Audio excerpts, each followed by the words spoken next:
Hello everyone, welcome back. आज हम पढ़ेंगे प्रिंसिपल, इनहेरिटेंस एंड वेरिएशन। तो first will talk about inheritance और वेरिएशन क्या होता है। इनहेरिटेंस मतलब हम जो वे में हमारे पेरेंट्स से सिमिलर है, जैसे कोई कोई हमारे पेरेंट्स के कैरेक्टर्स हम में होते हैं और एग्जैक्टली सिमिलर भी हम नहीं होते हमारे पेरेंट्स से, तो उसको बोलते हैं variation. Mendel's law of inheritance. सबसे पहले मेंडल ने मोनोहाइब्रिड क्रॉस किया, डाइहाइब्रिड क्रॉस किया, वो दोनों एक एक करके पढ़ेंगे। और ये जो पैराग्राफ है यहाँ पे, ये बहुत इंपॉर्टेंट है, इसमें से भी बहुत सारे क्वेश्चन आते हैं, तो ये पैराग्राफ ध्यान से। It was during the mid 19th century that headway was made in understanding inheritance.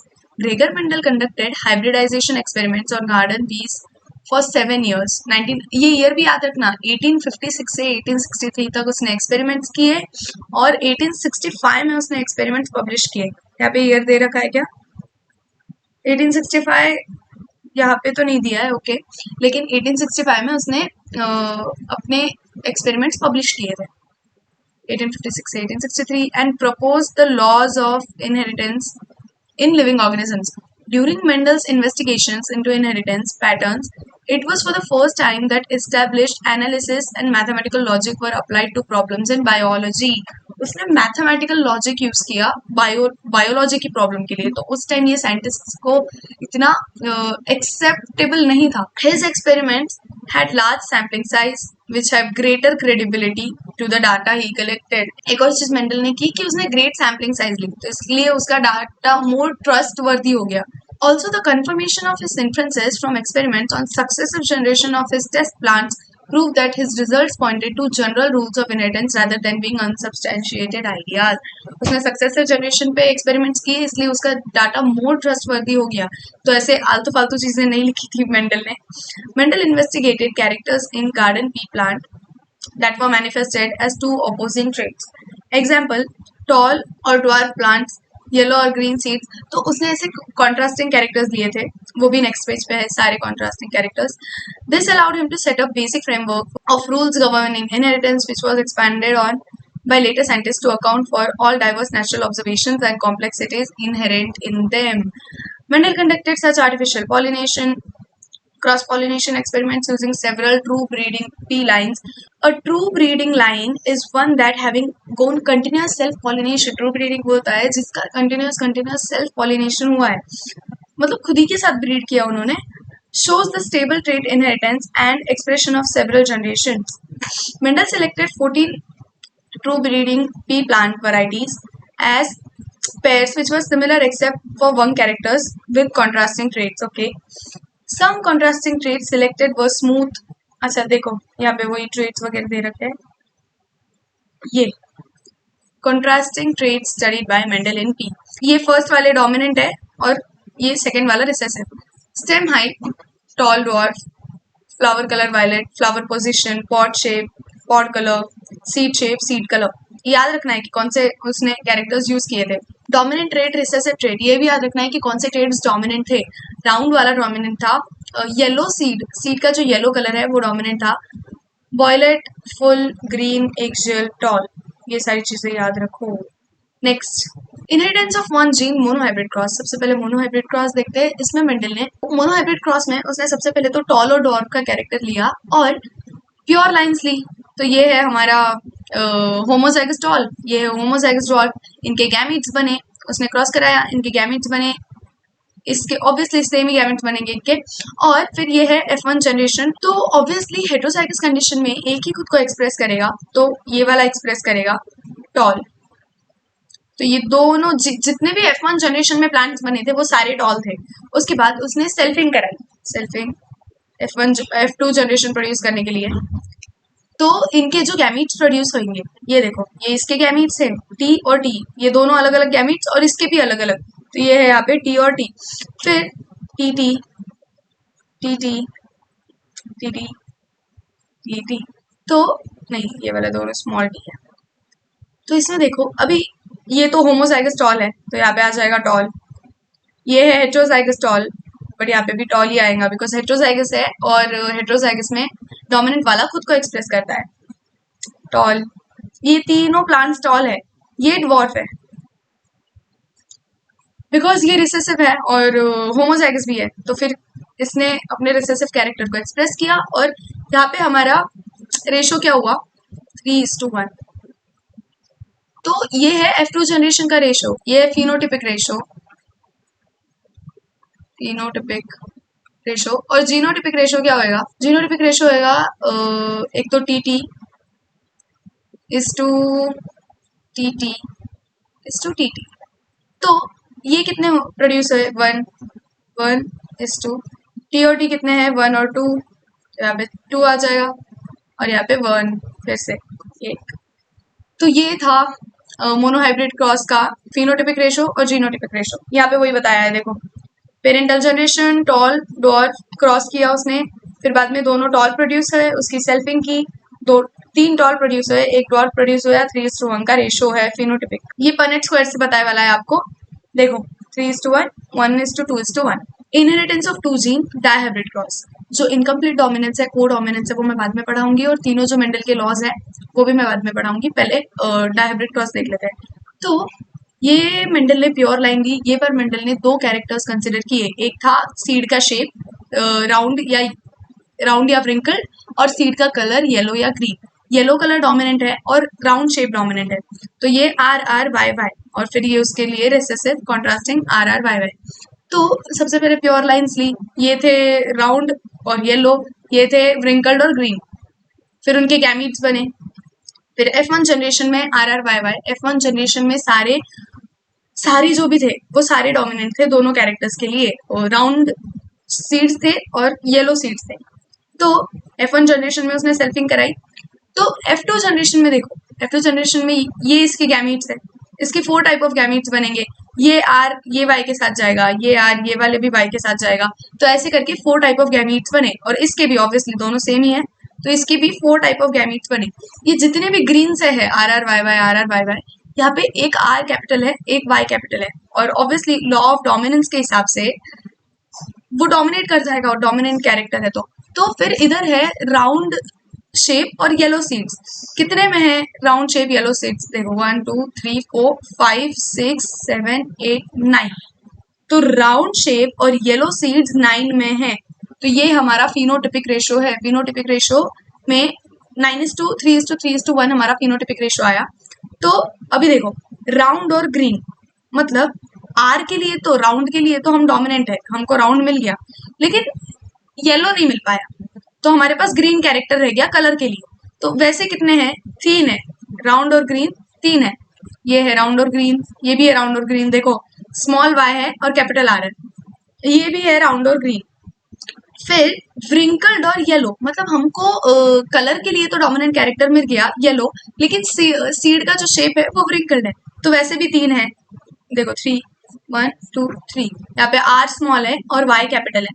फिर एक हमको ऐसा मिला जिसमें एक भी डोमिनेंट कैरेक्टर नहीं है, दोनों रिसेसिव कैरेक्टर है, वो है RRYY, तो 1 वो हमको मिला व्रिंकल्ड और ग्रीन। तो ऐसे 9:3:3:1 का रेशो आता है, और ये पनेट स्क्वायर है, आपको बनाना आना चाहिए, और डायहाइब्रिड क्रॉस पे बहुत सारे क्वेश्चन होते हैं। नेक्स्ट ये NCERT से, सबसे पहले RRYY ये उनके गैमीट्स बने, ये प्योर लाइंस थी, ये होमोजाइगस डोमिनेंट और ये होमोजाइगस रिसेसिव। उसके बाद सेल्फिंग कराई, तो ये हमारा पूरा पनेट स्क्वायर बना। यहाँ पे भी 3 व्रिंकल्ड है, व्रिंकल्ड और येलो, मतलब कलर हमको प्रॉपर मिल गया। एक ही ऐसा है जिसमें कलर भी हमको येलो नहीं मिला और शेप भी हमको राउंड नहीं मिला। बाकी ये 9 1 2 3 4 5 6 7 8 और ये 9 हमको प्रॉपर जैसे चाहिए थे डोमिनेंट कैरेक्टर्स वाले मिल गए। नेक्स्ट अभी laws of Mendel based on monohybrid cross. Monohybrid cross पे बेस्ड उसने 2 लॉ दिए थे, एक तो था लॉ ऑफ डोमिनेंस, दूसरा था लॉ ऑफ सेग्रीगेशन। देखो based on his observations on monohybrid crosses, Mendel proposed 2 general rules consolidate his understanding of inheritance in monohybrid cross. Today monohybrid वो वाला जो tall और dwarf का, today these rules are principles or laws of inheritance. The first law of dominance and second law है law of segregation. तो law of dominance में Mendel ने ये बताया है कि एक कैरेक्टर, जब भी हम कॉन्ट्रास्टिंग कैरेक्टर्स लेंगे तो एक कैरेक्टर डोमिनेंट होगा, दूसरा कैरेक्टर रिसेसिव होगा, और रिसेसिव सिर्फ होमोजाइगस कंडीशन में ही एक्सप्रेस कर पाएगा, next, characters are controlled by discrete units called factors. Discrete units मतलब जीन्स और एलील्स से कैरेक्टर्स कंट्रोल होते हैं। फैक्टर्स ऑकर इन पेयर्स, वही पेयर में ऑकर होते हैं, एक अपनी मैटरनल मतलब मैटरनल साइड से आता है मम्मा से और एक पापा से, तो इसलिए पेयर होता है हर एक अलील का हमारे पास। In a dissimilar pair factors, dissimilar pair of factors, one member of pair dominates and other is recessive. Dissimilar इसलिए होते हैं बिकॉज एक हमारे मम्मी से आया है एक पापा से, अगर दोनों से सेम आए तो उसको हम होमोजाइगस कंडीशन बोलते हैं, अगर दोनों से डिफरेंट आए तो हेट्रोजाइगस कंडीशन। और हेट्रोजाइगस कंडीशन में हमें जो दोनों से आए हैं, हेट्रोजाइगस कंडीशन में जिसका भी कैरेक्टर डोमिनेंट होगा वो एक्सप्रेस करेगा, यही है law of dominance. Law of dominance is used to explain the expression of only one of the parental characters in monohybrid cross in F1 generation and the expression of both in F2 generation. हमने जैसे देखा कि F2 generation का ratio 3:1 आया था, तो हमको 3 toll तो मिले लेकिन एक डॉर्फ भी मिला क्योंकि इसमें सारे रिसेसिव कैरेक्टर्स चले गए थे। ऑब्टेन्ड एट F2 जनरेशन, वही है। सेकेंड है law of segregation. Law of segregation में मेंडल ने ये बताया है कि जैसे एक सेकेंड, तो देखो प्लांट का जीनोटाइप था TT, तो इस लॉ ऑफ सेग्रीगेशन का मीनिंग ये है कि ये सेग्रीगेट करेंगे हम में जो भी कैरेक्टर्स होते हैं, जब हमारे गैमीट्स बनते हैं तो one set of genome he gametes में आता है, तो इसको सेग्रीगेट करना पड़ेगा। हमें पूरा जो सेट ऑफ क्रोमोसोम्स है, हमें पूरे 23 पेयर्स ऑफ क्रोमोसोम्स हैं, 23 पेयर्स और 46 क्रोमोसोम्स। तो ऐसे जो पेयर है हमारे में क्रोमोसोम्स का, सपोज ये क्रोमोसोम नंबर 1 होगा, 2 होगा, ऐसे पूरे हमारे पास 23 पेयर्स है, लेकिन हमारे गैमीट्स में इस पेयर का सिर्फ एक ही पार्ट जाता है, सिर्फ इतना ही नेक्स्ट जनरेशन में जाएगा, तो ये है गैमीट। सपोज ये है मेल गैमीट, और फीमेल में भी सेम होगा। फीमेल में भी जब oocytes बनती है, एग्स बनते हैं, एक ही पेयर ऑफ कैरेक्टर्स आएंगे। फीमेल के भी हर एक सेल में 46 क्रोमोसोम्स है, लेकिन गैमीट्स में सिर्फ 23 क्रोमोसोम्स ही आते हैं, और बाद में इन दोनों का फ्यूजन होके बनता है जाइगोट, जिसके पास पूरा 46 सेट ऑफ क्रोमोसोम्स होता है और 23 पेयर्स होते हैं। तो इसलिए इसको ही बोलते हैं लॉ ऑफ सेग्रीगेशन। तो ये सब में होता है, और बाकी डिसजंक्शंस वाले भी केसेस होते हैं, पर वो एक्सेप्शनल केसेस है, जहाँ कुछ गड़बड़ हो जाती है तो डिसजंक्शन हो जाता है। This law is based on the fact that alleles do not show any blending and that both the characters are recovered as such in F2 generation, though one of this is not seen in F1 state.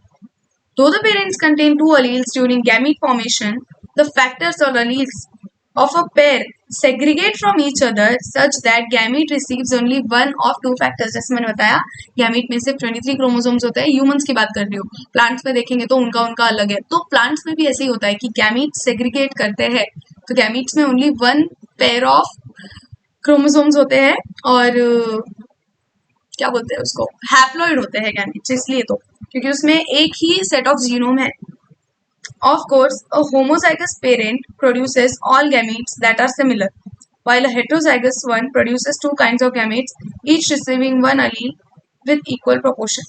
Dihybrid cross पे base एक law दिया था Mendel ने, वो है law of independent assortment. तो देखो, अगर हमने 2 कैरेक्टर्स कंसिडर किए हैं, मेंडल का ये लॉ में इतना ही बोलना है कि अगर हमने 2 कैरेक्टर्स कंसिडर किए, जैसे RR Y, तो हमने ये दोनों कैरेक्टर्स को एक साथ कंसिडर कर लिया ना। ये था सीड शेप, राउंड या फिर येलो, सॉरी राउंड या फिर व्रिंकल्ड, और ये था सीड कलर, येलो या फिर ग्रीन। तो देखो, मेंडल ने लॉ ऑफ इंडिपेंडेंट असॉर्टमेंट में ये बोला है कि ये जब गैमीट्स बनेंगे तब ये इंडिपेंडेंटली असॉर्ट होंगे। मतलब अब RR YY की गैमीट्स क्या बनेंगी, एक तो सीड शेप का एक कैरेक्टर लेना है हमें, तो सपोज हमने डोमिनेंट वाला लिया R, ये वाला R ले लिया, और अब इसमें से ये सीड कलर में से जरूरी नहीं है कि हमें कैपिटल Y ही लेना पड़ेगा या फिर स्मॉल y, ऐसा कुछ कंपलसरी नहीं है, दोनों में से कोई भी जा सकता है। तो गैमीट ये भी बन सकता है, गैमीट कैपिटल R और स्मॉल y का भी एक गैमीट बन जाएगा, स्मॉल r और कैपिटल Y का एक गैमेट बन जाएगा, और स्मॉल r स्मॉल y का एक गैमेट बन जाएगा। तो इस वाले सेट में से और इस वाले सेट के साथ इस वाले सेट में से कौन सा जाएगा ये फिक्स नहीं होता है। तो कोई भी कैरेक्टर किसी के भी साथ जा सकता है, और ये दोनों इंडिपेंडेंटली सेग्रीगेट होते हैं। मतलब RR का सेग्रीगेशन इंडिपेंडेंट रहेगा वाई के सेग्रीगेशन से। समझी बात? In the dihybrid cross the phenotypes round yellow, wrinkled yellow, round green and wrinkled green appeared in 9:3:3:1. Such a ratio was observed for several pair of characters that Mendel studied. The ratio 9:3:3:1 can be derived from the combination of 3 yellow, देखो वही बता रहे हैं कि कैसे independently segregate होते हैं वो। 3 yellow 1 green with 3 round 1 wrinkled. This derivation can be written as follow: 3 round 1 wrinkled, 3 yellow 1 green, 9 round yellow हो गए सबसे डोमिनेंट वाले, 3 विंकल्ड येलो हो गए। मतलब यहाँ पे येलो वाला कैरेक्टर तो डोमिनेंट मिल गया लेकिन विंकल्ड वाला रिसेसिव है। फिर 3 राउंड ग्रीन, मतलब राउंड वाला कैरेक्टर सीड शेप वाला हमको डोमिनेंट मिल गया लेकिन सीड कलर वाला यहाँ पे ग्रीन है, मतलब रिसेसिव। और फिर एक ऐसा मिला जो पूरा ही रिसेसिव है, तो वो है व्रिंकल्ड और ग्रीन। आगे का आप रीड करना है यहाँ पे कुछ नहीं, जो मैंने आपको बताया कि law of independent assortment basically होता क्या है वही दिया हुआ है। याद रखना ये डायहाइब्रिड क्रॉस से मेंडल ने डायहाइब्रिड क्रॉस पे से ये लॉ दिया था, ये भी क्वेश्चन है। नेक्स्ट है इनकम्प्लीट डोमिनेंस। इनकम्प्लीट डोमिनेंस में क्या होता है? नॉर्मली डोमिनेंस में जो डोमिनेंट अलील है वो खुद को एक्सप्रेस करेगा, लेकिन इनकम्प्लीट डोमिनेंस में डोमिनेंट अलील खुद को एक्सप्रेस नहीं कर पाता है, मतलब फुल्ली एक्सप्रेस नहीं कर पाता है, तो एक न्यू फिनोटाइप बन के आता है। देखो इसके एग्जांपल्स है डॉग फ्लावर, स्नैपड्रैगन, और एक और एग्जांपल आपके बुक में नहीं दिया हुआ है बट लिख लो, वो है मिराबिलिस जलापा। ये इंपॉर्टेंट है, मिराबिलिस जलापा। देखो होता क्या है, नॉर्मली ये जो आर है ये है रेड फ्लावर के लिए, डॉग फ्लावर में। ओके, डॉग फ्लावर में आर है रेड फ्लावर्स के लिए, और रिसेसिव आर है व्हाइट फ्लावर्स के लिए। तो जब इनको क्रॉस किया हमने तो ये बना आर हेट्रोजाइगस बना। तो अभी नॉर्मली क्या होता है कि ये जो आर है कैपिटल आर डोमिनेंट वाला वो खुद को एक्सप्रेस करेगा और इसका भी फिनोटाइप रेड होना चाहिए, लेकिन ऐसा नहीं होता है, इसका फिनोटाइप हो जाता है पिंक। एक नया ही कलर बन के आता है वो है पिंक। ये इसका व्हाइट है, इसका रेड है। तो पेरेंटल कॉम्बिनेशन से कुछ अलग ही फिनोटाइप बन के आना ये होता है इनकम्प्लीट डोमिनेंस में। और फिर इसकी हमने सेल्फिंग कराई नेक्स्ट जनरेशन में, तो नेक्स्ट जनरेशन में हमको देखो क्या मिला, आर मतलब रेड। ये वापस से जो हेट्रोजाइगस है वो पिंक है, और वापस से जो रिसेसिव वाला है वो व्हाइट है। तो 1:2:1 ये हमें फिनोटिपिक रेशो मिला। नॉर्मली 1:2:1 F2 जनरेशन में जीनोटिपिक रेशो होता है और फिनोटिपिक रेशो 3:1 है। हमने देखा था लास्ट टाइम टॉल ड्वार्फ वाले केस में, लेकिन हमें यहाँ पे फिनोटिपिक रेशो भी 1:2:1 मिल रहा है इसकी वजह से, बिकॉज ये पिंक हो गए ना फ्लावर्स। अभी रीड करते हैं। When experiments on peas were repeated using traits of other plants, it was found that sometimes F1 had a phenotype that did not resemble either of two parents. ये दोनों parents में से एक जैसा भी नहीं है, ये पिंक है, ये नया कॉम्बिनेशन है। एक पेरेंट हमारा रेड था और एक पेरेंट व्हाइट था, फ्लावर कलर की बात हो रही है। तो इज अ गुड एग्जाम्पल, हाँ snapdragon is a good example to understand incomplete dominance in a cross between true breeding red flowered R and true breeding white flowered R, ये वाला और ये वाला। The F1 RR was pink. When F1 was self-pollinated, F2 resulted in 1 RR, 1 red, ये वाला देखा हमने, 1 red, 2 pink and 1 white, ये 1 white. Here the genotypic ratios were exactly as we would expect in any Mendelian monohybrid cross. Genotypic ratio same ही है, क्योंकि toll dwarf वाले case में जो हमने मोनोहाइब्रिड में देखा था तो वहां पे भी जीनोटिपिक रेशियो 1:2:1 ही था और फिनोटिपिक रेशियो 3:1 था। लेकिन यहाँ पे अलग चीज क्या है कि यहाँ पे फिनोटिपिक रेशियो 1:2:1 आ रहा है, but the phenotypic ratios had changed from 3:1 dominant recessive ratio. What happened was that R was not completely dominant over R, and this made it possible to distinguish RR as pink from red and white. तो वही हुआ है कि ये completely dominate नहीं कर पा रहा है यहाँ पे। Explanation of the concept of dominance. देखो concept of dominance है क्या? जैसे मैंने अभी बोला कि सारे जीन्स खुद को उतना इफेक्टिवली एक्सप्रेस नहीं कर पाते हैं, जो बहुत इफेक्टिवली बहुत स्ट्रांगली खुद को एक्सप्रेस करता है वो होता है डोमिनेंट, और जो नहीं कर पाता है वो होता है recessive. Why some alleles are dominant and some recessive? To tackle these questions, we must understand what gene does. Every gene, as you know by now, contains the information to express a particular trait. In a diploid organism, there are 2 copies of each gene. हर एक gene की 2 copy है, because एक maternal chromosome आता है हमें, एक पापा से आता है, तो इसलिए। as a pair of alleles. These two alleles need not always be identical as in a heterozygote. अभी heterozygote में ये identical नहीं है. अगर ये recessive वाला केस है, देखो इसमें तो दोनों identical है ना, इसमें identical नहीं है heterozygote में.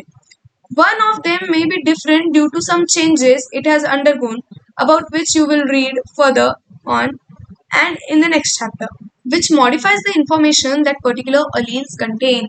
समझी क्या यहाँ तक बात? तो डोमिनेंस का कॉन्सेप्ट ही ये है कि जो जीन्स खुद को बहुत इफेक्टिवली एक्सप्रेस कर पाते हैं वो डोमिनेंट, और जो नहीं कर पाते हैं वो रिसेसिव. नेक्स्ट है, देखो ये जो इनकम्प्लीट डोमिनेंस था ना, ये लॉ ऑफ डोमिनेंस का एक्सेप्शन है, कोडोमिनेंस. देखो कोडोमिनेंस में क्या होता है कि दो अलील दोनों अपने आप को एक्सप्रेस करते हैं, तो उसको बोलते हैं codominance. More than one allele expresses themselves fully, दोनों अलील्स खुद को फुल्ली एक्सप्रेस कर रहे हैं.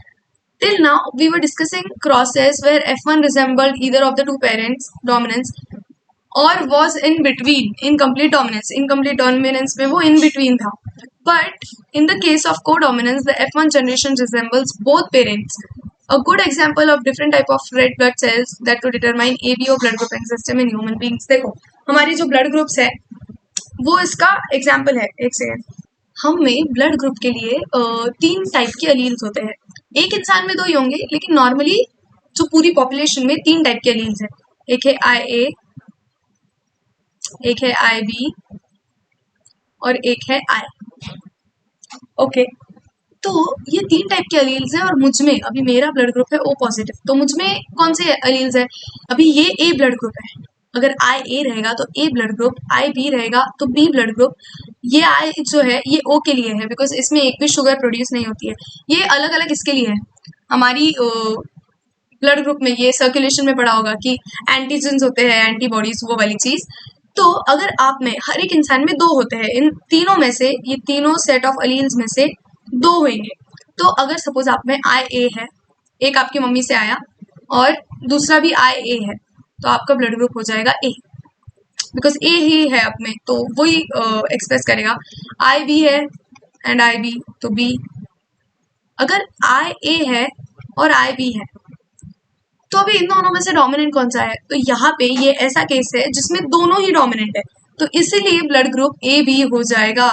दोनों ही खुद को एक्सप्रेस करेंगे, दोनों के ही एंटीजेंस बनते हैं, दोनों ही शुगर्स प्रोड्यूस होती है, तो इसलिए A और B को डोमिनेंट है. मतलब ऐसे नहीं है कि एक रिसेसिव है एक डोमिनेंट है. नेक्स्ट, फिर अगर IA है और ये नॉर्मल I है, तो इसमें ये वाला डोमिनेंट होता है. IA और IB ये जो दोनों हैं ये डोमिनेंट है और ये रिसेसिव है. तो यहाँ पे ब्लड ग्रुप A होगा बिकॉज ये वाला डोमिनेंट है. IB और I ये वाला अलील रहा तो B हो जाएगा. अगर दोनों स्मॉल I रहे तो ब्लड ग्रुप हो जाएगा O. अगर आपके मम्मी से और पापा से दोनों से आपको ये वाले अलील्स पास हो रहे हैं तो आपका ब्लड ग्रुप हो जाएगा O. तो ऐसे ब्लड ग्रुपिंग सिस्टम चलती है. ये है मल्टीपल अलीलिज्म का भी एग्जाम्पल है ये, क्योंकि यहाँ पे मल्टीपल अलील्स है. एक ही ट्रेट को हैंडल करने के लिए यहाँ पे मल्टीपल अलील्स है. ABO blood groups are controlled by the gene I. The plasma membrane of red blood cells has regular polymers that protrude from its surface, and the kind of sugar is controlled by the gene. ये gene sugar control करता है इसकी. मतलब कौन सी kind of sugar produce होगी वो ये gene determine करेगा. The gene I has 3 alleles, IA, IB और I. इसके 3 अलील्स हैं जैसे मैंने बताया. फिर the alleles IA and IB produce slightly different form of sugar while the I does not produce any sugar. ये कोई sugar produce करता ही नहीं है. Because humans are diploid organisms, each person possesses any 2 of the 3 alleles. IA and IB are completely dominant over I. तो वैसे ही मैंने बताया कि IA और IB वो completely dominant है. ये जो छोटा I है वो recessive है. In other words, when IA and I are present, only IA expresses because I does not produce any sugar. And when IB and I are present, IB expresses itself. वही जो मैंने बताया. फिर next सीधा table देखते हैं. आप read कर लेना, यहाँ पे बहुत कंफ्यूजिंग वे में लिखा है बिकॉज जब एक्सप्लेन करते हैं तो तब समझ जाता है. यहाँ पे रीड करने में वही वो चीजें दे रखी है. And IB are present together. They both expresses their own type of sugar. This is because of codominance. Hence, red blood cells have both A and B types of sugar. Table showing genetic basis. ये देखो blood group जो मैंने आपको बताया कि IA रहा तो A हो जाएगा ब्लड ग्रुप, ए बी रहा तो ए बी होगा, स्मॉल आई के साथ जो भी रहेगा तो वही होगा, और अगर ये रिसेसिव फॉर्म में रहा तो ओ हो जाएगा। Do you realize that example of ABO grouping also is a good example of multiple allelism? वो तो बहुत सारे अलील्स है एक ही ट्रेट को हैंडल करने के लिए। Have you ever seen that there are more than two, that is three alleles governing the same character since an individual only two alleles can be present because हम diploid है? Multiple alleles can be found only when population studies are made. Occasionally, a gene product may produce more than one effect. For example, starch synthesis in pea. ये एक और example है incomplete dominance का। देखो कि starch grains जो होते हैं, अगर दोनों pea plant में दोनों dominant characters रहे BB, तो स्टार्च ग्रेन्स बड़ी साइज के प्रोड्यूस होते हैं। अगर दोनों स्मॉल बी रहा होमोजाइगस में तो स्टार्च ग्रेन्स छोटे प्रोड्यूस होते हैं। लेकिन अगर बी और बी रहा, मतलब वही क्या कहते हैं हेटेरोजाइगोट रहा, तो फिर मीडियम साइज के प्रोड्यूस होते हैं, ना ही बिग ना ही स्मॉल। तो ये जो बड़ा वाला बी है बिगर का, तो वो अपने आप को एक बहुत इफेक्टिवली एक्सप्रेस नहीं कर पा रहा है, तो ये भी एग्जांपल हो गया इनकम्प्लीट डोमिनेंस का। Therefore dominance is not an autonomous feature of gene और the product that it has information for. ये आपको लाइन याद रखनी है एनसीईआरटी की, सीधा सेंटेंसेस में आती है। It depends as much on the gene product and the production of particular phenotype from this product. It does on the particular phenotype that we choose to examine in case more than one phenotype is influenced by the same gene. ऐसे ही multiple allelism का example. Next है chromosomal theory of inheritance. Mendel ने जो भी genetics के बारे में बताया, जो भी लॉज दिए, उस पे आगे सटन और बुवेरी ने क्रोमोसोमल थ्योरी ऑफ इनहेरिटेंस दी। तो देखेंगे वो उन्होंने क्या बोला। Mendel published his work on inheritance of characters in 1865। देखो मेंडल ने 1856 से लेके 63 तक काम किया और 1865 में 2 साल बाद उसने अपना वर्क पब्लिश किया। लेकिन but for several reasons unfortunately it remained unrecognised till 1900 तक उसके काम को किसी ने भी रिकॉग्नाइज ही नहीं किया। Firstly communication was not easy as it is now. अभी जितना कम्युनिकेशन ईजी है तब उतना कम्युनिकेशन ईजी नहीं था, and his work could not be widely publicised. Secondly his concept of genes और factors in Mendel's words as stable discrete units that control the expression of traits of the pair of alleles which did not blend with each other was not accepted by his contemporaries as an explanation for apparently continuous variation seen in nature. ऐसे बोला जाता है कि like evolution के लिए जो continuous variation है, तो उस टाइम पे जो साइंटिस्ट लोग थे उनको ये बात माननी नहीं थी कि जीन्स वाली चीज़ या फिर जो इनहेरिटेंस होता है, नेक्स्ट जनरेशन में जीन्स पास होते हैं, फिर कैरेक्टर्स एक्सप्रेस होते हैं, तो ये चीज़ उन्होंने नहीं मानी थी। Thirdly, Mendel's approach of using mathematics to explain biological phenomena was totally new and unacceptable to many of biologists at his time. Finally, though Mendel's work suggested factors, genes, उसने factors बोला था, आज हम उनको जीन्स बोलते हैं, were discrete units, he could not provide any physical proof for existence of factors or say what they were made of. तो obviously उसने कुछ बताया नहीं था, उसने जस्ट एक्सपेरिमेंट्स किए थे, तो उसने मॉलिक्यूलर लेवल पे जाके कुछ देखा नहीं था। In 1900, 3 scientists, D. Veris, Correns और Treshmark independently rediscovered Mendel's result on inheritance of characters. Also by this time, due to advancements in microscopy that were taking place, scientists were able to carefully observe cell division. This led to discovery of structures in nucleus that appeared to double and divide just before each cell division. These were called chromosomes, colored bodies as they were visualized by staining. By 1902, chromosome movement during meiosis has been worked out. Walter Sutton, Theodore Boveri, ये 2 scientist थे, noted that behavior of chromosomes was parallel to behavior of genes and used chromosome movement to explain Mendel's law. Mendel's के law को explain करने के लिए Mendel ने ये सारी चीज़ें बहुत पहले बोली थी। उसके बाद जैसे जैसे एडवांसमेंट्स हुई, हमारे पास माइक्रोस्कोप एंड ऑल आए, फिर सटन और बोवेरी ने मेंडल्स के लॉज को एक्सप्लेन किया। Recall that you have studied behavior of chromosomes during mitosis, equational division, and during meiosis, reduction division. The important things to remember are that chromosomes as well as genes occur in pairs.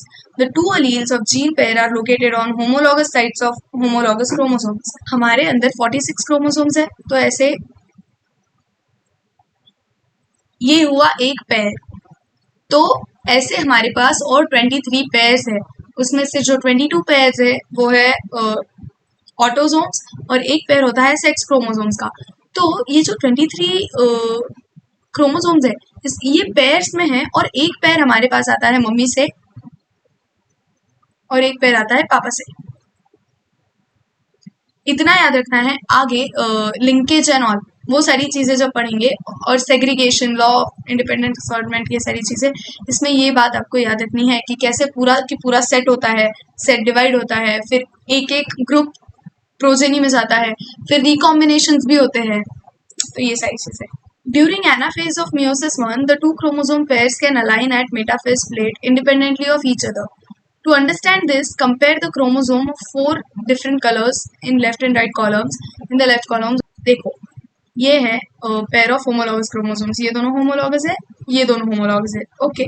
तो इसमें ये बताया गया है कि वो independently segregate होते हैं एक दूसरे पे, ये नहीं है जैसे अभी ये दोनों एक साथ सेग्रीगेट हुए, येलो और रेड इधर चले गए और ऑरेंज और ग्रीन इधर आ गए, ओके ना। अब जब मियोसिस 2 होगा और सिस्टर क्रोमैटिड सेपरेट होगी, अभी तक होमोलॉगस क्रोमोसोम सेपरेट हुए हैं, ये सपोज एक मदर से आया होगा, ये फादर से आया होगा, तो होमोलॉगस क्रोमोसोम सेपरेट हो गए, अभी सेपरेट होंगे सिस्टर क्रोमैटिड्स, तो सिस्टर क्रोमैटिड्स ऐसे सेपरेट होती है,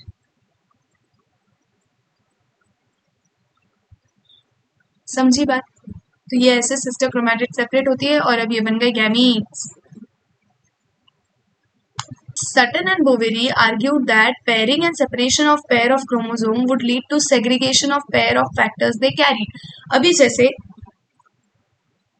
जीन्स क्रोमोसोम्स पे होते हैं, इतनी तो बात पता है, ये जो क्रोमोसोम है ये हमारा डीएनए है जो बहुत लंबा है, वो बस क्रोमोसोम में कंडेंस्ड फॉर्म में होता है, तो उससे क्रोमोसोम बोलते हैं। डीएनए पे हमारे जीन्स होते हैं, तो इस पे भी अभी यहाँ पे कोई ना कोई जगह ऐसे जीन्स प्रेजेंट होंगे। जीन्स मतलब कुछ नहीं, एक प्रॉपर सीक्वेंस जिससे एमआरएनए बनेगा, एमआरएनए से प्रोटीन बनेगा, और इस वे में वो वाला जीन कुछ इंपॉर्टेंट इंफॉर्मेशन एक्सप्रेस कर रहा होता है प्रोटीन के फॉर्म में। जैसे हमारे आइस के सेल्स जैसे ही है, स्किन के सेल्स जैसे ही है, पर सब में डीएनए तो सेम है ना। डीएनए सेम रहने के बाद भी सब सेल्स डिफरेंशिएट कैसे हुए? बिकॉज यहाँ पे मेरी स्किन के सेल्स में कुछ कोई और पार्ट ऑफ जीन, ये वाला जीन एक्सप्रेस हुआ होगा, बिकॉज ये स्किन का जीन होगा, फिर कोई और जीन भी है यहाँ पे प्रेजेंट, सपोज ये मेरी यहाँ वाली सेल्स में भी है, ये जो डीएनए है ये मेरी यहाँ वाली सेल्स में भी है, लेकिन वो यहाँ पे ये वाला जीन एक्सप्रेस नहीं हो रहा है, ये सिर्फ आइज में होगा। तो ये ऐसा हम एग्जाम्पल दे रहे हैं, तो इसी को बोलते हैं जो जहाँ पे एक्सप्रेस होना वो वही एक्सप्रेस होता है। तो अभी इन्होंने क्या कहा कि पेयर ऑफ क्रोमोसोम्स है, ये दोनों अलग अलग होंगे, तो ये पेयर ऑफ क्रोमोसोम सेग्रीगेट करेंगी। Sutton and Boveri argued that pairing and separation of a pair of chromosomes would lead to segregation of pair of factors they carried. इससे इन्होंने जो ये फैक्टर्स कैरी किए, फैक्टर्स मतलब क्या होता है, जीन्स, तो इसका भी सेग्रीगेशन हो जाएगा, समझी बात। तो इनका भी सेग्रीगेशन हो जाएगा और उससे आगे चल के गैमीट्स बनते हैं। Sutton united knowledge of chromosomal segregation with Mendelian principles and called it chromosomal theory of inheritance. Following this synthesis of ideas, experimental verification of chromosomal theory of inheritance by Thomas Hunt Morgan and his colleagues led to discovering basis of variation that sexual reproduction produce. Morgan worked with the tiny fruit flies Drosophila melanogaster. देखो ये जो चीजें हैं segregation and all, ये सारी चीजें बताई थी सटन और बोवेरी ने, बोली ये सारी चीजें, लेकिन इसको एक्सपेरिमेंटली प्रूफ किसने किया? थॉमस हंट मॉर्गन ने।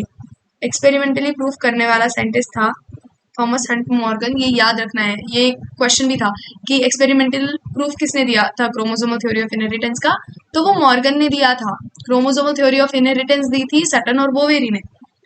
तो इसने फ्रूट फ्लाइज के साथ काम किया। ड्रोसोफिला मेलानोगास्टर फ्रूट फ्लाइज का साइंटिफिक नेम है, which were found very suitable for such studies. वो बहुत सूटेबल थे, क्यों? उसके रीजंस है, और ये भी याद रखना है, ये भी क्वेश्चन है। They could be grown on simple synthetic medium in laboratory, easily grow कर सकते हैं।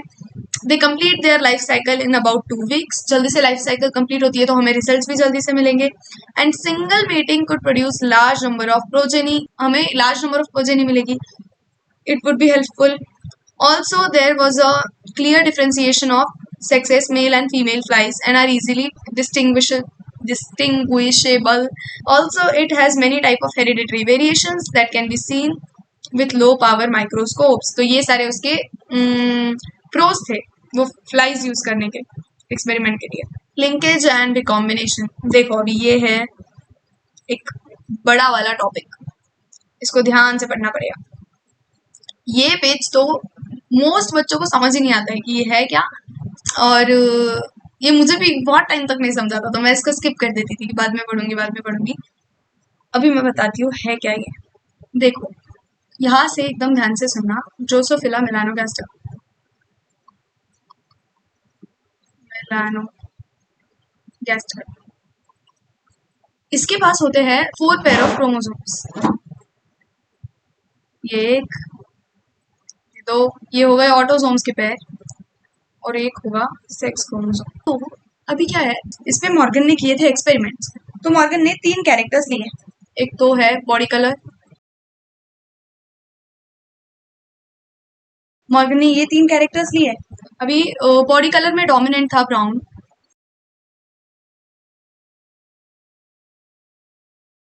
जो ड्रोसोफिला मेलानोगास्टर है उसके हमने 3 कैरेक्टर्स लिए, और मेन चीज ये तीनों कैरेक्टर्स प्रेजेंट है सेक्स क्रोमोसोम वाले पेयर पे। तो हम इन तीनों की बात तो नहीं करेंगे, ये तीनों है ऑटोसोम्स, ये है एलोसोम्स, 6 क्रोमोसोम्स।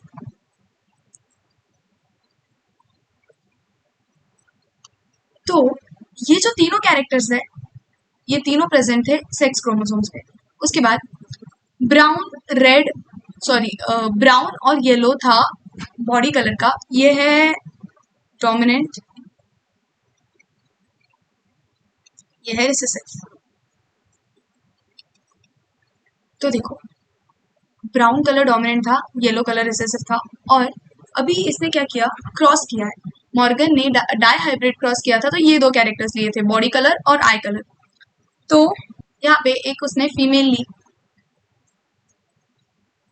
और एक लिया मेल।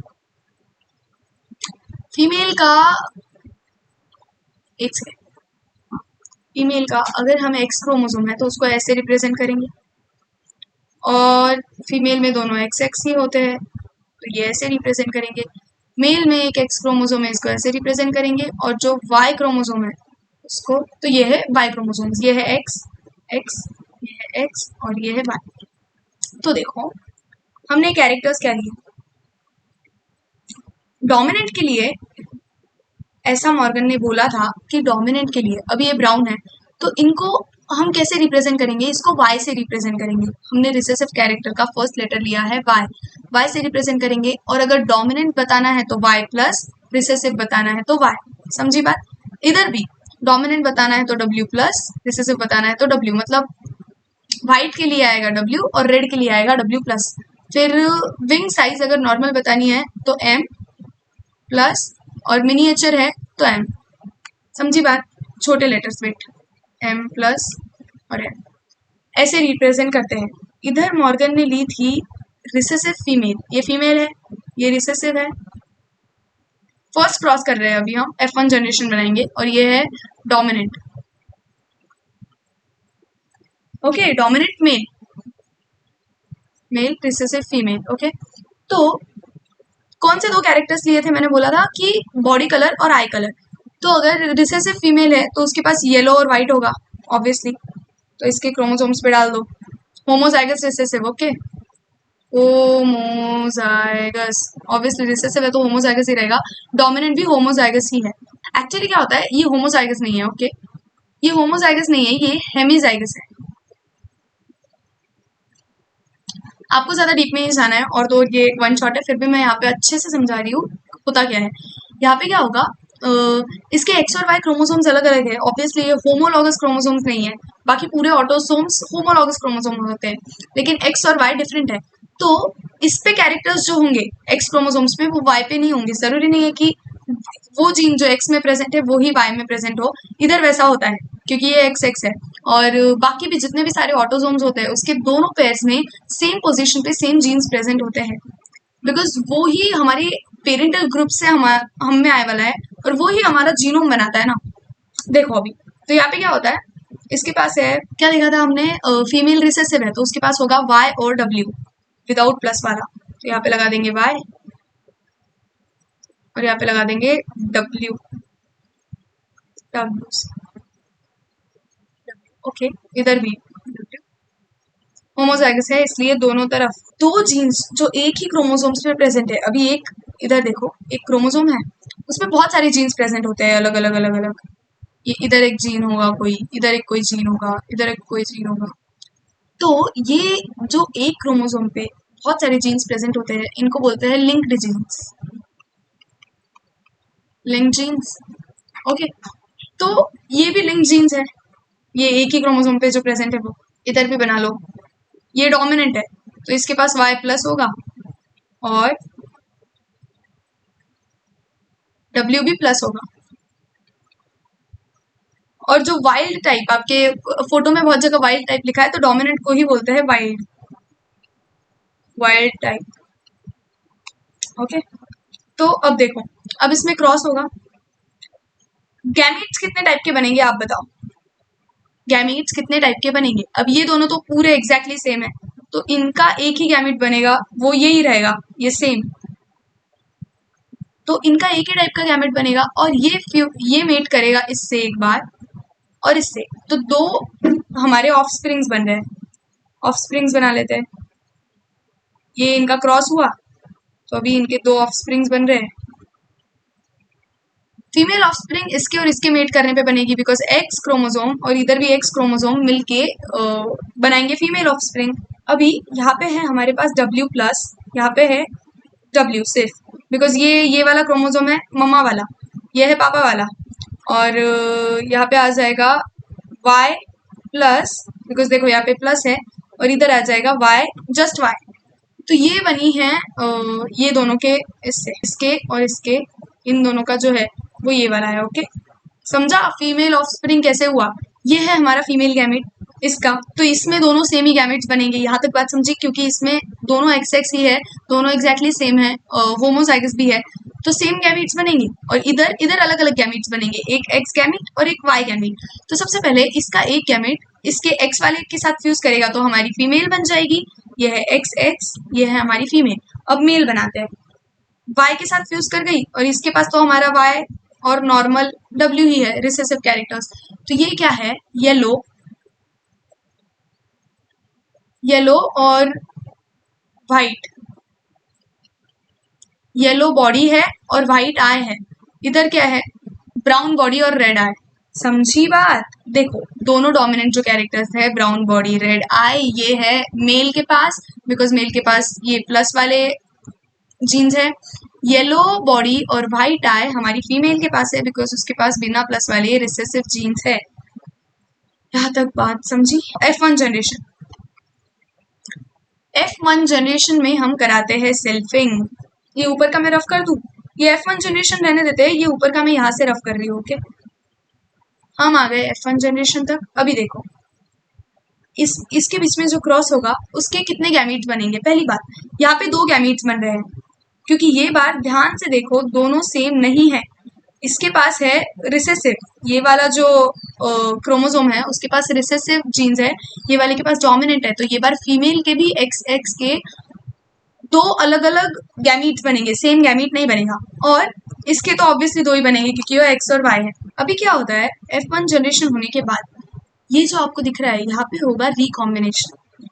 क्या होता है, देखो ये जो दो क्रोमोसोम्स है, ये जो W है, ये वाला जीन ये यहाँ पे आ जाएगा और ये वाला जीन ये यहाँ पे चले जाएगा। इसको बोलते हैं क्रॉसिंग ओवर। लिंक जीन्स में बहुत ज्यादा देखने मिलता है। देखो मैं आपको एग्जांपल देती हूँ, ये सपोज ये दो क्रोमोसोम्स है, इस पे है यहाँ पे जीन्स, ये है A जीन सपोज, ये भी है, ये है small a gene. Okay, recessive वाला। ओके, और उसी का सेम यहाँ पे है B जीन और यहाँ पे है रिसेसिव B जीन। तो होता क्या है, यहाँ पे हो जाएगा रिकॉम्बिनेशन, इन द सेंस ये एक्सचेंज हो जाएंगे, तो ऐसे भी गैमीट्स बनेंगे। इसका क्रॉसिंग ओवर हुआ है, यहाँ पे क्रॉसिंग ओवर होगा तो ये जो B है, ये B यहाँ पे आ जाएगा और ये B यहाँ पे आ जाएगा, तो इसको बोलते हैं क्रॉसिंग ओवर। ऐसे रिकॉम्बिनेशन बनते हैं। तो अभी ये भी एक गैमीट है, समझी बात? ये भी एक गैमीट है और ये भी एक गैमीट है, जिसके पास देखो A के लिए तो हमारे पास डोमिनेंट है लेकिन B के लिए रिसेसिव हो गया, और A के लिए यहाँ पे रिसेसिव है लेकिन B के लिए डोमिनेंट हो गया। सेम यहाँ पे भी होगा, ये है फीमेल के गैमीट्स ये है ओरिजिनल वाले, जो फर्स्ट है वो ओरिजिनल है, तो यहाँ पे y, यहाँ पे w, यहाँ पे आ जाएगा y प्लस, यहाँ पे आ जाएगा w प्लस। फिर जो रिकॉम्बिनेशन हुए वो देखो, यहाँ पे आ जाएगा y, ये y जैसा है फर्स्ट वाला, यहाँ वाला y जैसा है वैसा ही यहाँ पे y आएगा, लेकिन y प्लस इन दोनों का रिकॉम्बिनेशन हो गया। ध्यान से देखो, इन दोनों का रिकॉम्बिनेशन हो गया तो यहाँ पे w प्लस आएगा, ये बार यहाँ पे आ जाएगा w प्लस, और यहाँ पे अभी y प्लस आ जाएगा बिकॉज इन दोनों का रिकॉम्बिनेशन हुआ, और यहाँ पे आ जाएगा w। समझी बात? तो ये 4 अलग अलग टाइप के गैमीट्स हैं, फीमेल गैमीट्स।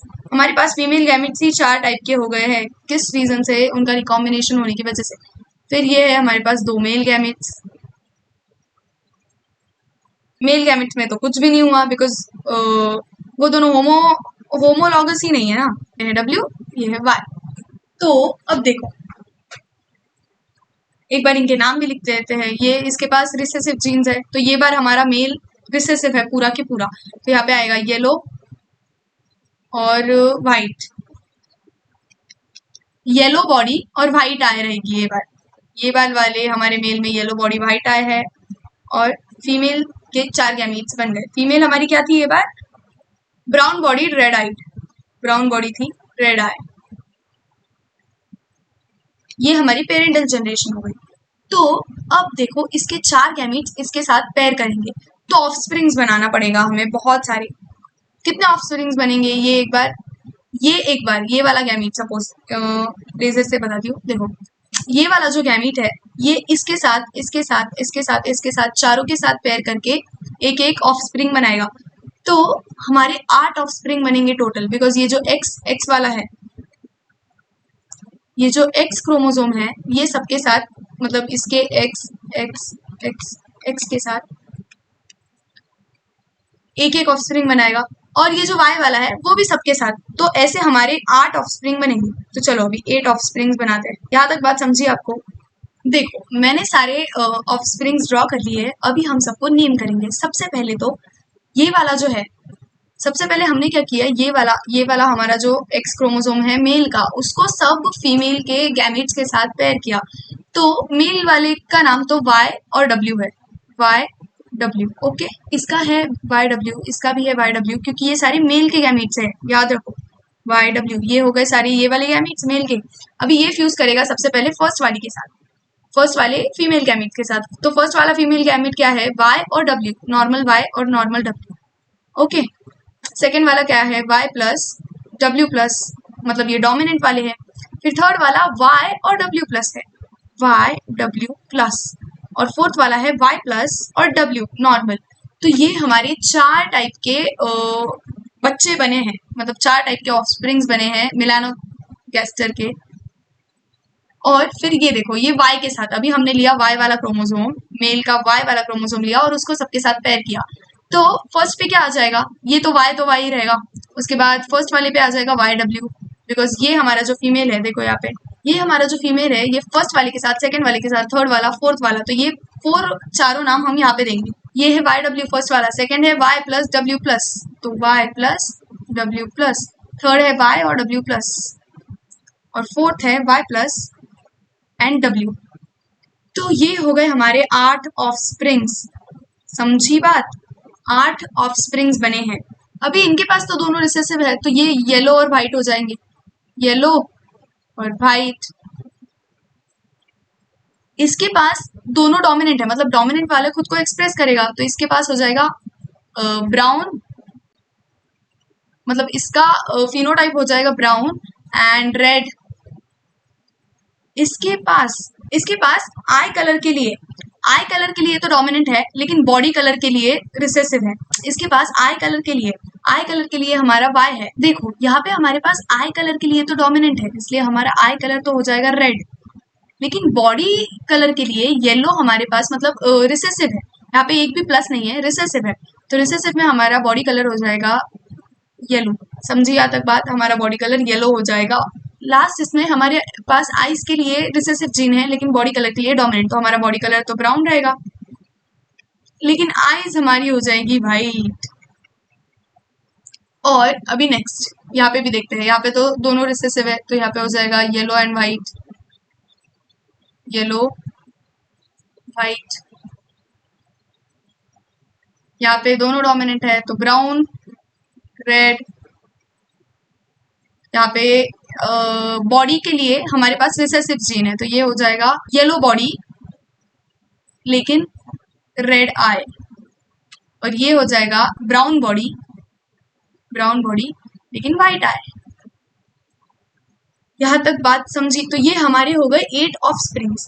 इसमें से क्या होता है, आधे ऑफस्प्रिंग्स है वो होते हैं पेरेंटल कॉम्बिनेशन और आधे होते हैं रीकॉम्बिनेशन। मतलब जो कॉम्बिनेशन, ये वाले देखो, ये वाले कॉम्बिनेशन पेरेंट में कभी थे ही नहीं, ये वाले गेमेंट पेरेंट्स के पास कभी थे ही नहीं, ये रीकॉम्बिनेशन से बने वाले हैं। तो I take you to that picture. कहाँ पे गया ये देखो, अभी तक जो कुछ भी हमने किया वो ये वाला साइड था, ये वाले साइड पे मैंने आपको पूरा क्रॉस करके बताया कि कैसे हमारे 8 ऑफस्प्रिंग्स बने। अब देखो, वो चीजें है जो मैंने अभी अभी पूरा क्रॉस आपको करके बताया है, वही यहाँ पे बताया वाला है। देखो, येलो और व्हाइट और वाइल्ड टाइप मतलब डोमिनेंट वाला। तो सबसे पहले हमने डोमिनेंट वाला लिया था, वैसे ही फिर हमने बनाया एक मेल और फीमेल, 2 बच्चे बनाए। फर्स्ट जो F1 जनरेशन थी वाइल्ड टाइप थी, मतलब डोमिनेंट निकली, फीमेल को पूरे डोमिनेंट ये मिल गए, और जो मेल था वो रिसेसिव था, इसलिए वो येलो और व्हाइट था। वैसा ही सेम हुआ हमारे साथ। यहाँ पे देखो, यहाँ पे ये हमारी F1 जनरेशन थी, मैंने जो फर्स्ट जनरेशन है एकदम पेरेंटल जनरेशन वो रफ कर दी थी ये सारा राड़ा करने के लिए। तो ये जो F1 जनरेशन है हमारी, F1 जनरेशन में देखो ब्राउन बॉडीड रेड आइड, मतलब फीमेल हमारी डोमिनेंट है, यहाँ पे दिख रहा है ना ब्राउन बॉडीड रेड आइड, और मेल येलो और व्हाइट निकला क्योंकि देखो मेल के पास ये बार रिसेसिव जीन्स है। यहाँ पे भी सेम हुआ, देखो ये हो गई हमारी F1 जनरेशन। उसके बाद F1 जनरेशन में रिकॉम्बिनेशन हुआ। रिकॉम्बिनेशन कैसे होता है मैंने आपको बताया, और उसके बाद हमारे 8 ऑफस्प्रिंग्स बने क्योंकि फीमेल गैमेट्स 4 थे और मेल गैमेट्स 2, तो हमारे ऐसे करके 8 ऑफस्प्रिंग्स बने। तो F1 जनरेशन के बाद पेरेंटल जनरेशन और रिकॉम्बिनेशन, हमारा रिकॉम्बिनेशन 98, रिकॉम्बिनेशन 1.3% ही हुआ है, 98.7% पेरेंटल कॉम्बिनेशन ही बन के आए हैं। देखो 1 2 3 4 5 6 7 8, ये 8 ऑफस्प्रिंग्स हमने भी बनाए। यहाँ पे सेम वो ही 8 ऑफस्प्रिंग्स है। इसमें से मोस्टली है पेरेंटल कॉम्बिनेशन, 1.3% ही रिकॉम्बिनेशन हुआ है। रिकॉम्बिनेशन से ये वाले बने। देखो ये कभी पेरेंट में था ही नहीं ना, पेरेंट में एक तो दोनों डोमिनेंट कैरेक्टर्स थे या फिर दोनों रिसेसिव, हमने ऐसे पेरेंट्स लिए थे। बट यहाँ पे एक कैरेक्टर के लिए डोमिनेंट और दूसरे कैरेक्टर के लिए रिसेसिव, ऐसे भी ऑफस्प्रिंग्स बन के आए हैं, ये वाला। तो ये ही था पूरा, और सेम वैसे ही इधर भी क्रॉस किया है। इधर देखो पेरेंटल कॉम्बिनेशन 62.8% बना और रिकॉम्बिनेशन 37। देखो इसमें रिकॉम्बिनेशन बहुत ज्यादा बना है। जो सेकंड क्रॉस है वो इन 2 कैरेक्टर्स में किया मॉर्गन ने, आई कलर में और विंग साइज में, तो उसमें ज्यादा रिकॉम्बिनेशन हमको देखने मिला। रीड कर लेते हैं अभी। Morgan carried out several dihybrid crosses in Drosophila melanogaster to study genes that were sex linked. तो वो जितने भी क्रोमोसोम्स थे वो एलोसोम्स पे लोकेटेड जीन्स थे, ये बात पहले भी बताई मैंने। ऑटोसोम्स पे हमने कोई भी एक्सपेरिमेंट नहीं किया है मॉर्गन ने। The crosses were similar to dihybrid crosses carried out by Mendel in peas. For example, Morgan hybridized yellow-bodied white-eyed female to brown-bodied red-eyed males, intercrossed their F1 progeny. He observed that 2 genes did not segregate independently. दोनों jeans जो है वो independently segregate नहीं हुए। दोनों jeans के जो ये है, क्या कहते हैं, दोनों क्रोमोसोम्स के होमोलॉगस क्रोमोसोम्स के जो जीन्स है वो हमने मिक्स होते हुए देखे हैं। हमने देखा ना कि कैसे जीन शिफ्ट हो गया था इधर उधर, तो उसको बोलते हैं did not segregate independently of each other, and F2 ratio deviated significantly from 9:3:3:1। तो ये लिंकेज वाली चीज इसने बताई थी मॉर्गन ने। Expected when the 2 genes are independent. Morgan and his group knew that genes were located on X chromosomes and saw quickly that when 2 genes in a dihybrid cross were situated on the same chromosome, the production of parental gene combinations were much higher than non-parental type. Morgan attributed this due to physical association of linkage of 2 genes and coined the term linkage to describe physical associations of gene on a chromosome. Linkage मैंने बताया, एक chromosome पे बहुत सारी genes. Term recombination to describe generation of non parental combinations, जितने भी हमारे non parental combinations बने वो रिकॉम्बिनेशन की वजह से। Morgan and his group also found that even when genes were grouped on the same chromosome, some genes were very tightly linked, showed very low recombination. जो भी जीन्स बहुत tightly linked होंगे, एक क्रोमोसोम पे जो भी जीन्स बहुत tightly linked होंगे वो रिकॉम्बिनेशन शो नहीं करेंगे, वो जल्दी से ट्रांसफॉर्म नहीं होंगे, तो वो बहुत लो रिकॉम्बिनेशन शो करते हैं। और जो लूजली लिंक्ड जीन्स है वो हायर रिकॉम्बिनेशन शो करता है। He found that genes white and yellow were very tightly linked and showed 1.3% he recombination हुआ फर्स्ट वाले केस में, लेकिन सेकंड वाले केस में 37.2% ऑफ स्प्रिंग्स रिकॉम्बिनेशन की थी। His student Alfred Stewart used the frequency of recombination between gene pairs on the same chromosomes as the measure of distance between genes and mapped their position on chromosomes. Today, genetic maps are extensively used as a starting point in sequencing whole genomes, as was done in the case of human genome sequencing project described later. देखो gene mapping इसने की, उसके student Alfred Stuart, वो Morgan का student था। Gene mapping उसने बताई थी, और gene mapping human genome project DNA fingerprinting उसमें भी बहुत ज़्यादा यूज होती है। नेक्स्ट है पॉलीजेनिक इनहेरिटेंस। देखो पॉलीजेनिक इनहेरिटेंस क्या होता है कि एक कैरेक्टर को कंट्रोल करने के लिए बहुत सारे जीन्स है, इसको बोलते हैं पॉलीजेनिक इनहेरिटेंस। जैसे जो मेंडल ने पी प्लांट पे एक्सपेरिमेंट्स किए थे, तो उसमें एक तो पी प्लांट टॉल था या फिर डॉर था, बीच में हाइट का नहीं था। और ह्यूमंस में कैसे होता है कि एग्जैक्टली ऐसी कोई हाइट नहीं है जो टॉल है या फिर उतनी ही डॉर्फ है, हमारी हाइट्स रेंज में होती है। जैसे किसकी इतनी है, किसी की कितनी है, तो रेंज में होती है। हमारे स्किन टोन्स भी रेंज में होते हैं। तो लाइक किसी का बहुत डार्क है, किसी का light light light light light और फिर बहुत लाइट स्किन टोन होता है। तो इसको ये होता है पॉलीजेनिक इनहेरिटेंस की वजह से, बिकॉज एक कैरेक्टर को बहुत सारे जीन्स कंट्रोल कर रहे होते हैं। Mendel's studies mainly describe those traits that have distinct alternate forms such as flower color, which are either purple और white। एक तो पर्पल है, नहीं तो white है, बीच में का कुछ नहीं है। बट पॉलीजेनिक इनहेरिटेंस में यही होता है कि बहुत सारे जीन्स हमारा स्किन कलर, हमारी हाइट डिसाइड कर रहे होते हैं। Mendel's studies mainly describe those traits that have distinct alternate forms such as flower color, which is either purple या फिर white। एक तो पर्पल है, नहीं तो white है, रेंज में नहीं है। But if you look around, you will find that there are many traits which are not distinct in their occurrence and spread across a gradient. For example, in humans, we don't just have tall or short people as two distinct alternatives, but a whole range of possible heights. Such traits are generally controlled by 3 or more genes. 3 या 3 से ज़्यादा jeans ये control करते हैं, और इसको बोलते हैं पॉलीजेनिक ट्रेट्स। तो ह्यूमंस की हाइट, ह्यूमंस का स्किन टोन, ये पॉलीजेनिक ट्रेट्स है। Besides the involvement of multiple genes, polygenic inheritance also take into account the influence of environment. Environment का भी इस चीज़ पे इन्फ्लुएंस होता है। जैसे हम जो लोग बहुत ज़्यादा गर्म एरिया में रहते हैं वो कभी भी डार्कर शेड के होते हैं, अफ्रीकन लोग एंड ऑल। बहुत कोल्ड इन्वायरमेंट में रहते हैं, ठंडे इन्वायरमेंट में रहते हैं। जैसे हमारे यहाँ भी कश्मीर के जो लोग होते हैं वो बहुत ज़्यादा लाइट कॉम्प्लेक्शन के होते हैं, बहुत गोरे होते हैं। फिर जो यहाँ के लोग होते हैं, साउथ के लोग, वहाँ पे गर्मी बहुत ज़्यादा है तो वो डार्कर शेड के होते हैं। Human skin colour is another classic example of this. In a polygenic trait the phenotype reflects contribution of each allele. हर एक अलील का कॉन्ट्रीब्यूशन होता है। जैसे the effect of each allele is additive. To understand this better, let us assume 3 genes A, B, C control skin color in human with the dominant forms. अगर A, B, C 3 ये jeans है तो इनके obviously alleles होंगे, तो 2 alleles present होंगे एक human being में। तो suppose A, B, B, C, ये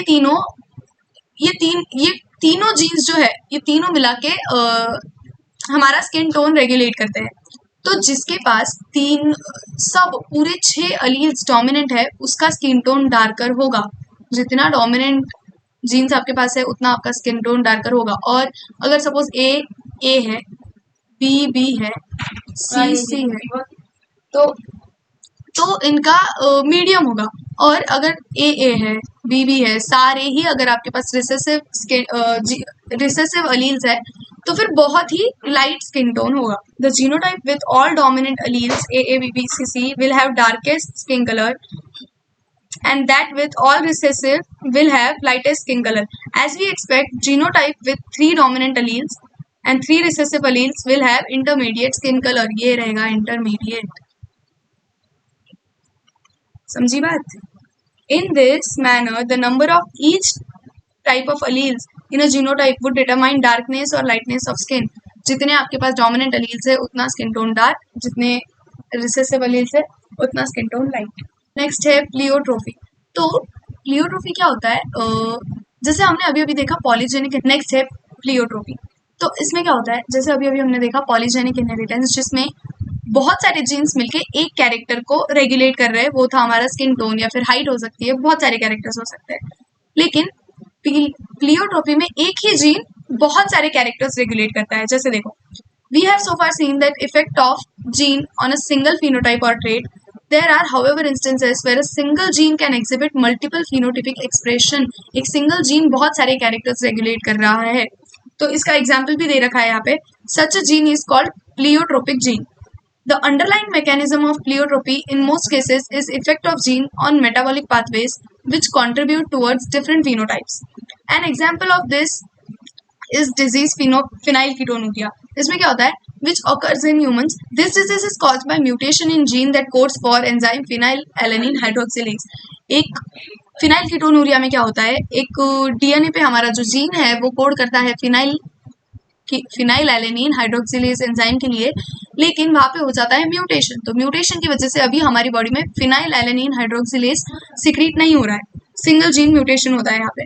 तो इस रीजन से क्या होता है, ये सिंगल जीन म्यूटेशन से, सिर्फ एक ही जीन में म्यूटेशन होने से एक एंजाइम नहीं प्रोड्यूस हो रही है, उससे तीन इफेक्ट्स पड़ रहे हैं। एक तो mental retardation, reduction in hair और स्किन पिगमेंटेशन, तीनों चीजों पे इफेक्ट पड़ रहा है। तो ये जो जीन था वो था प्लियोट्रोपिक जीन, बिकॉज वो एक से ज्यादा कैरेक्टर्स रेगुलेट कर रहा था।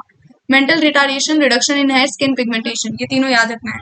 सेक्स डिटर्मिनेशन, देखो ये कैसा होता है, सेक्स डिटर्मिनेशन कैसे होता है, हमारे पास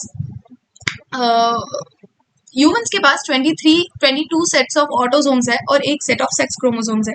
मेल्स में 22 पेयर ऑफ ऑटोजोम्स होंगे, ऐसे पेयर्स होते हैं। और मेल में भी, अभी ये मेल की ममा से आया है और ये पापा से आया है, 22 पेयर्स ऑफ ऑटोजोम्स और एक होगा सेक्स क्रोमोसोम जो होता है एक्स और Y. This makes them male, okay. और 22 प्लस एक्स और X, this makes her female, because सिर्फ ये ही डिसाइड करते हैं, बाकी ये जो 22 है ये एग्जैक्टली सेम, ये जो ऑटोजोम्स है वो सेम ही होते हैं। जो जेंडर डिसाइड करते हैं वो है एक्स वाई और एक्स एक्स। तो ह्यूमंस में ऐसा होता है कि अब जब गैमीट्स बनेंगे तो 46 जो हमारे अंदर क्रोमोसोम्स है पूरे पेयर्स में है। गैमीट बनेगा तो पूरा एक सेट आएगा।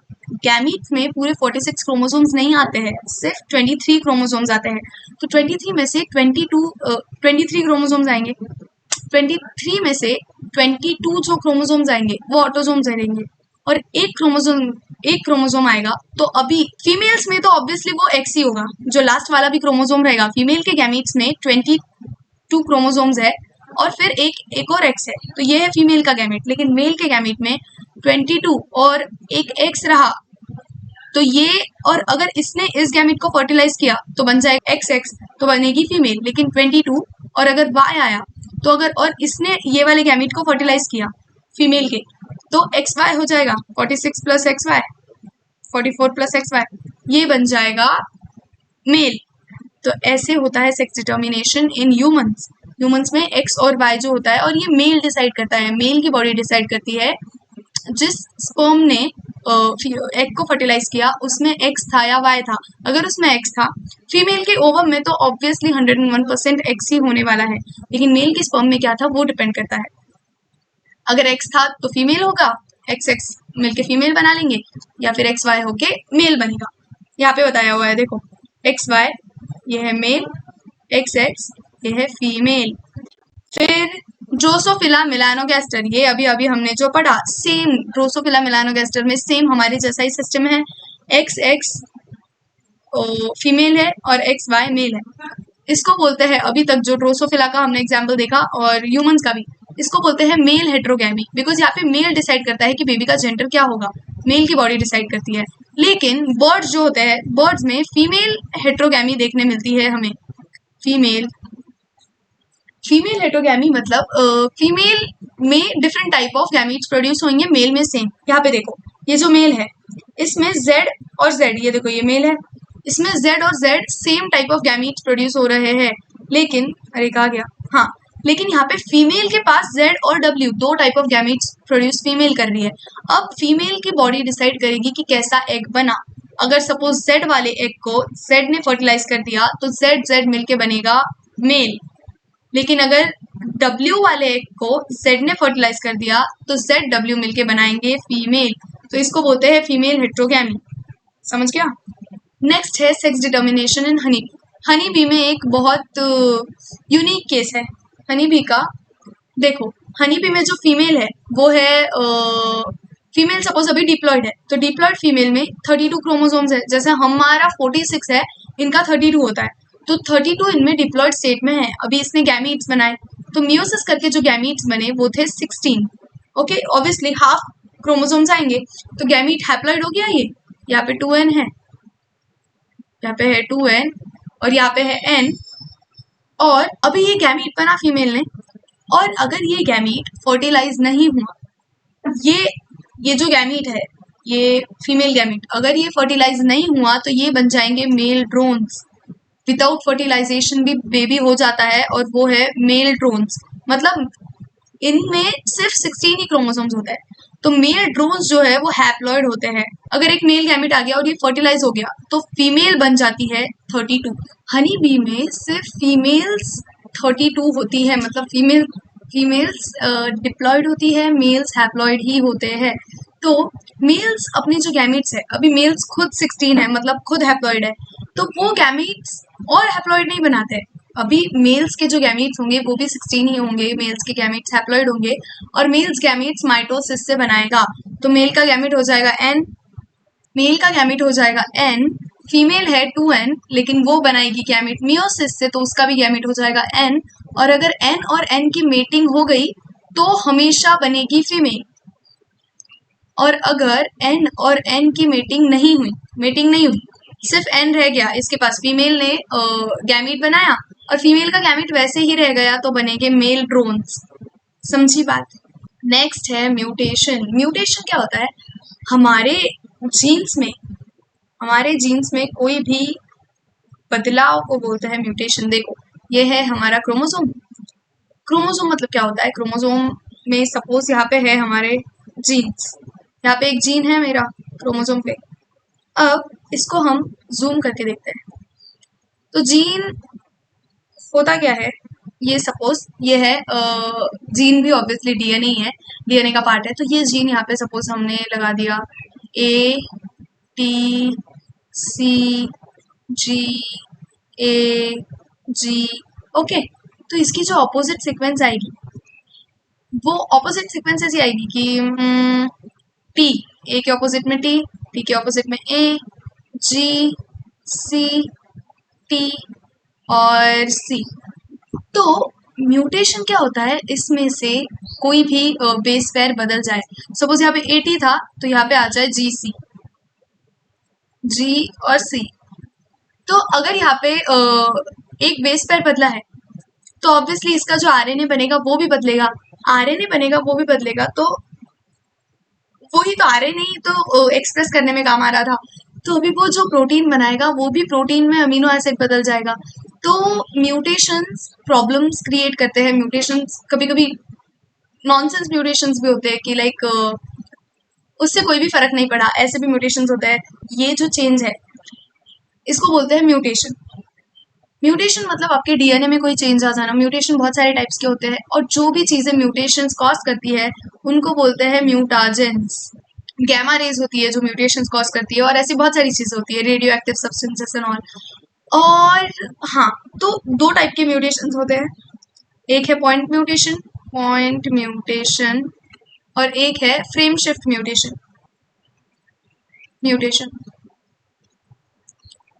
तो देखो, पॉइंट म्यूटेशन में क्या होता है? अभी ये हमारा डीएनए है, पॉइंट म्यूटेशन में क्या होगा? एक बेस पेयर चेंज हो जाएगा। जैसे यहाँ पे ए टी सी, मतलब ए टी जी सी है, और यहाँ पे टी ए सी जी है। तो एक बेस पेयर कोई भी चेंज हो जाएगा, इसको बोलते हैं पॉइंट म्यूटेशन। जैसे यहाँ पे जी और सी है तो ये हो जाएगा टी और ए, ये ऐसे चेंजेस। तो यहाँ पे ये चेंज हो गया तो इससे ऑब्वियसली एमआरएनए अलग बनेगा, एमआरएनए अलग बनेगा तो प्रोटीन अलग बनेगा। जैसे इसका भी एग्जाम्पल दे देती हूँ। देखो यहाँ पे पहले जी था, ओके, जी लिख ले, जी था। तो इससे इस स्ट्रैंड से एमआरएनए कैसे बनेगा? एमआरएनए बनता था हमारा ए के ऑपोजिट में आएगा टी, सॉरी ए के ऑपोजिट में आएगा यू, बिकॉज आरएनए में यूरेसिल होता है। टी के ऑपोजिट में आएगा ए, जी के ऑपोजिट में आएगा सी, और यहाँ पे आ जाएगा जी। ये एमआरएनए है। तो अभी एमआरएनए पे यहाँ पे एक अमीनो एसिड आएगा जो यूएसी के लिए जो अमीनो एसिड था वो आएगा। लेकिन अगर म्यूटेशन हो गया, सपोज हमारा म्यूटेशन कहाँ पे हुआ था, यहाँ पे अगर टी आ गया, तो फिर अब क्या बन रहा है, ए के ऑपोजिट में यू, टी के ऑपोजिट में ए, और यहाँ पे टी के ऑपोजिट में फिर से ए आ गया, और यहाँ पे सी का जी। तो अभी यू ए हो गया। तो अभी यू ए हो गया, तो यू ए के लिए जो अमीनो एसिड आएगा वो यहाँ पे आ जाएगा।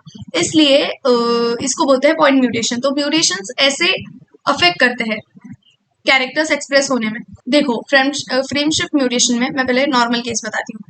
नॉर्मल में क्या होगा, मतलब नॉर्मली फ्रेम शिफ्ट म्यूटेशन नहीं हुआ है तो उसमें क्या होगा, ये सीक्वेंस है A T C G A B, okay, sorry B नहीं, A ji, A T C G ए जी। तो इसका हमने सपोज इससे बनाया एमआरएनए, तो एमआरएनए बनेगा U A ji C you see, ये बन गया एमआरएनए। तो इससे अभी प्रोटीन कैसे बनेगा, यू ए जी वाला अमीनो एसिड और सी यू सी वाला अमीनो एसिड, तो ऐसे प्रोटीन बनेगा। लेकिन अगर हमने फ्रेम शिफ्ट म्यूटेशन करा दिया, फ्रेम शिफ्ट म्यूटेशन क्या होता है, ये है म्यूटेशन वाला पार्ट। तो म्यूटेशन क्या होएगा, फ्रेम शिफ्ट मतलब कुछ ऐड होना या फिर कुछ निकल जाना। जैसे मैंने यहाँ पे ऐड कर दिया ए के बाजू में जी, ओके, तो अब सीक्वेंस कैसा हो गया हमारा, यहाँ पे ए जी टी सी, एक सेकेंड यहाँ से जी हटा ले, यहाँ पे ऐड किया ना हमने सी जी ए जी, ओके, ये हमारा सीक्वेंस है। अब इससे हम बनाएंगे एमआरएनए। तो एमआरएनए कैसा बनेगा हमारा, यू के बाद आएगा सी, के बाद आएगा ए जी सी यू सी। अभी इससे बनेगा प्रोटीन। तो प्रोटीन क्या बन रहा है, you see A ji C you और सी, और फिर उसके आगे की चेन। तो समझ रहे हो कैसे गड़बड़ हो गई, यहाँ पे यू सी ए, यहाँ पे यू ए जी बन रहा था और फिर सी यू सी, लेकिन यहाँ पे रीडिंग में कितना डिफरेंस आ रहा है। यहाँ पे देखो सी यू सी बनने वाला था, लेकिन यहाँ पे पीछे हो गया, एक और बेस पेयर ऐड होने की वजह से प्रोटीन जो प्रोटीन जैसे एक एक अमीनो एसिड लगता है, तो रीड करने में अभी गड़बड़ हो रही है। U A ji C you see, यहाँ पे हो गया you see A ji C you, और अभी ये वाला जो लास्ट वाला सी है वो दूसरे अमीनो एसिड के साथ जाएगा।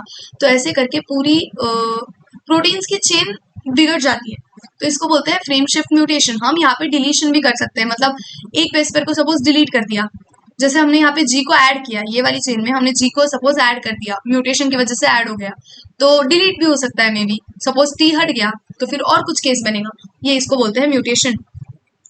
नेक्स्ट एनसीईआरटी आप रीड कर लेना म्यूटेशन की। जेनेटिक डिसऑर्डर होते हैं दो टाइप के, एक होता है मेंडेलियन, दूसरा क्रोमोसोमल। मेंडेलियन जेनेटिक डिसऑर्डर में क्या होता है कि आपके एक बेस पेयर में या फिर बेस पेयर्स में फर्क आता है, थोड़ा बहुत बेस पेयर्स में म्यूटेशन होना। जैसे मैंने अभी आपको बताया था, ये बेस पेयर्स की म्यूटेशन है, तो ऐसे म्यूटेशंस रहे तो होते हैं मेंडेलियन डिसऑर्डर्स। क्रोमोसोमल डिसऑर्डर में क्या होता है, पूरा के पूरा सेट ऑफ जीनोम। रुको, क्रोमोसोमल डिसऑर्डर्स में होता क्या है मैं आपको बताती हूँ। ये है सपोज मदर है 2n, ओके, तो फीमेल ह्यूमंस का बताती हूँ। ह्यूमंस में अभी 23 पेयर्स है, ऐसे ये ऐसे 22 पेयर्स है ऑटोसोम्स के, और XX है फीमेल में, और 22 पेयर्स है ऑटोसोम्स के मेल में, 22, और XY है। तो म्यूटेशन कैसे होगा, अभी सपोज जो 23 पेयर्स है ऑब्वियसली वो सेग्रीगेट करते हैं, तो 23 क्रोमोसोम्स एक साइड, 23 क्रोमोसोम्स एक साइड, और ऐसे करके बनते हैं गैमीट्स। लेकिन अभी इधर क्या हुआ, सेग्रीगेशन हुआ ही नहीं, यहाँ पे मियोसिस में सेग्रीगेशन हुआ ही नहीं। तो हमें अभी ऐसे मिल गया कि पूरा सेट ऑफ क्रोमोसोम्स मिल गया है हमको, यहाँ पे 2n ही है, यहाँ पे सेग्रीगेशन हो ही नहीं पाया तो 2n ही है, और यहाँ पे हमारा n आएगा, n गैमीट आएगा।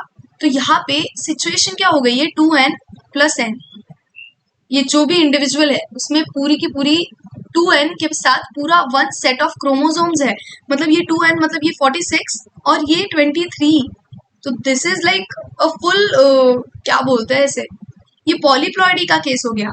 मेनली पॉलीप्लॉइडी प्लांट्स वगैरह में होती है, ह्यूमंस में नहीं होती। ह्यूमंस में अनेउप्लॉइडी होती है, वो अलग केस है, उसके भी डिसऑर्डर्स देखेंगे। लेकिन ये जो पॉलीप्लॉइडी के केसेस है ये मोस्टली प्लांट्स में होते हैं। तो यहाँ पे देखो 3n हो गया, तो इसके पास पूरा की पूरा 1 सेट ऑफ क्रोमोसोम्स एक्स्ट्रा है, तो इसको बोलते हैं क्रोमोसोमल डिसऑर्डर। ओके, ये ह्यूमंस का तो मैंने जस्ट एग्जाम्पल के लिए दिया आपको। नेक्स्ट मेंडेलियन डिसऑर्डर्स देख लेते हैं सबसे पहले। Mendelian disorders, colour blindness. देखो यहाँ से सबसे ज्यादा क्वेश्चंस बनते हैं कलर ब्लाइंडनेस और हेमोफीलिया से, तो हम समझ लेंगे कि ये दो डिसऑर्डर्स वर्क कैसे करते हैं। और इसमें बहुत इतने इजी क्वेश्चंस आते हैं, आपको एक बार समझ गया ना कि ये करना कैसे है, तो आपको ये सबसे इजी टॉपिक लगेगा और यही से ही क्वेश्चन बनेगा ये लेसन में से मोस्टली। तो देखो सबसे पहले तो जो ये जो डिसऑर्डर है, पहली बात ये सेक्स लिंक्ड है, मतलब सेक्स क्रोमोसोम पे होगा। तो ऑटोसोम्स जो 22 पेयर्स ऑटोसोम्स है उनका कोई रोल नहीं है यहाँ पे, XX और XY।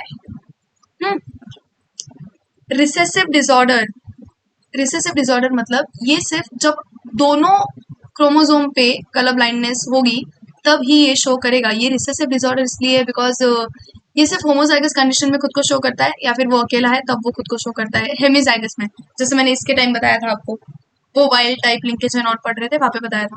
तो एक्स क्रोमोसोम पे ये डिसऑर्डर होता है। एक्स क्रोमोसोम के कोई तो भी जीन में म्यूटेशन होने की वजह से कलर ब्लाइंडनेस होता है। तो देखो सबसे पहले सपोज हम करते हैं कि यहाँ पे ये जो फीमेल है, फीमेल में यहाँ पे कलर ब्लाइंड है, फीमेल का एक क्रोमोसोम।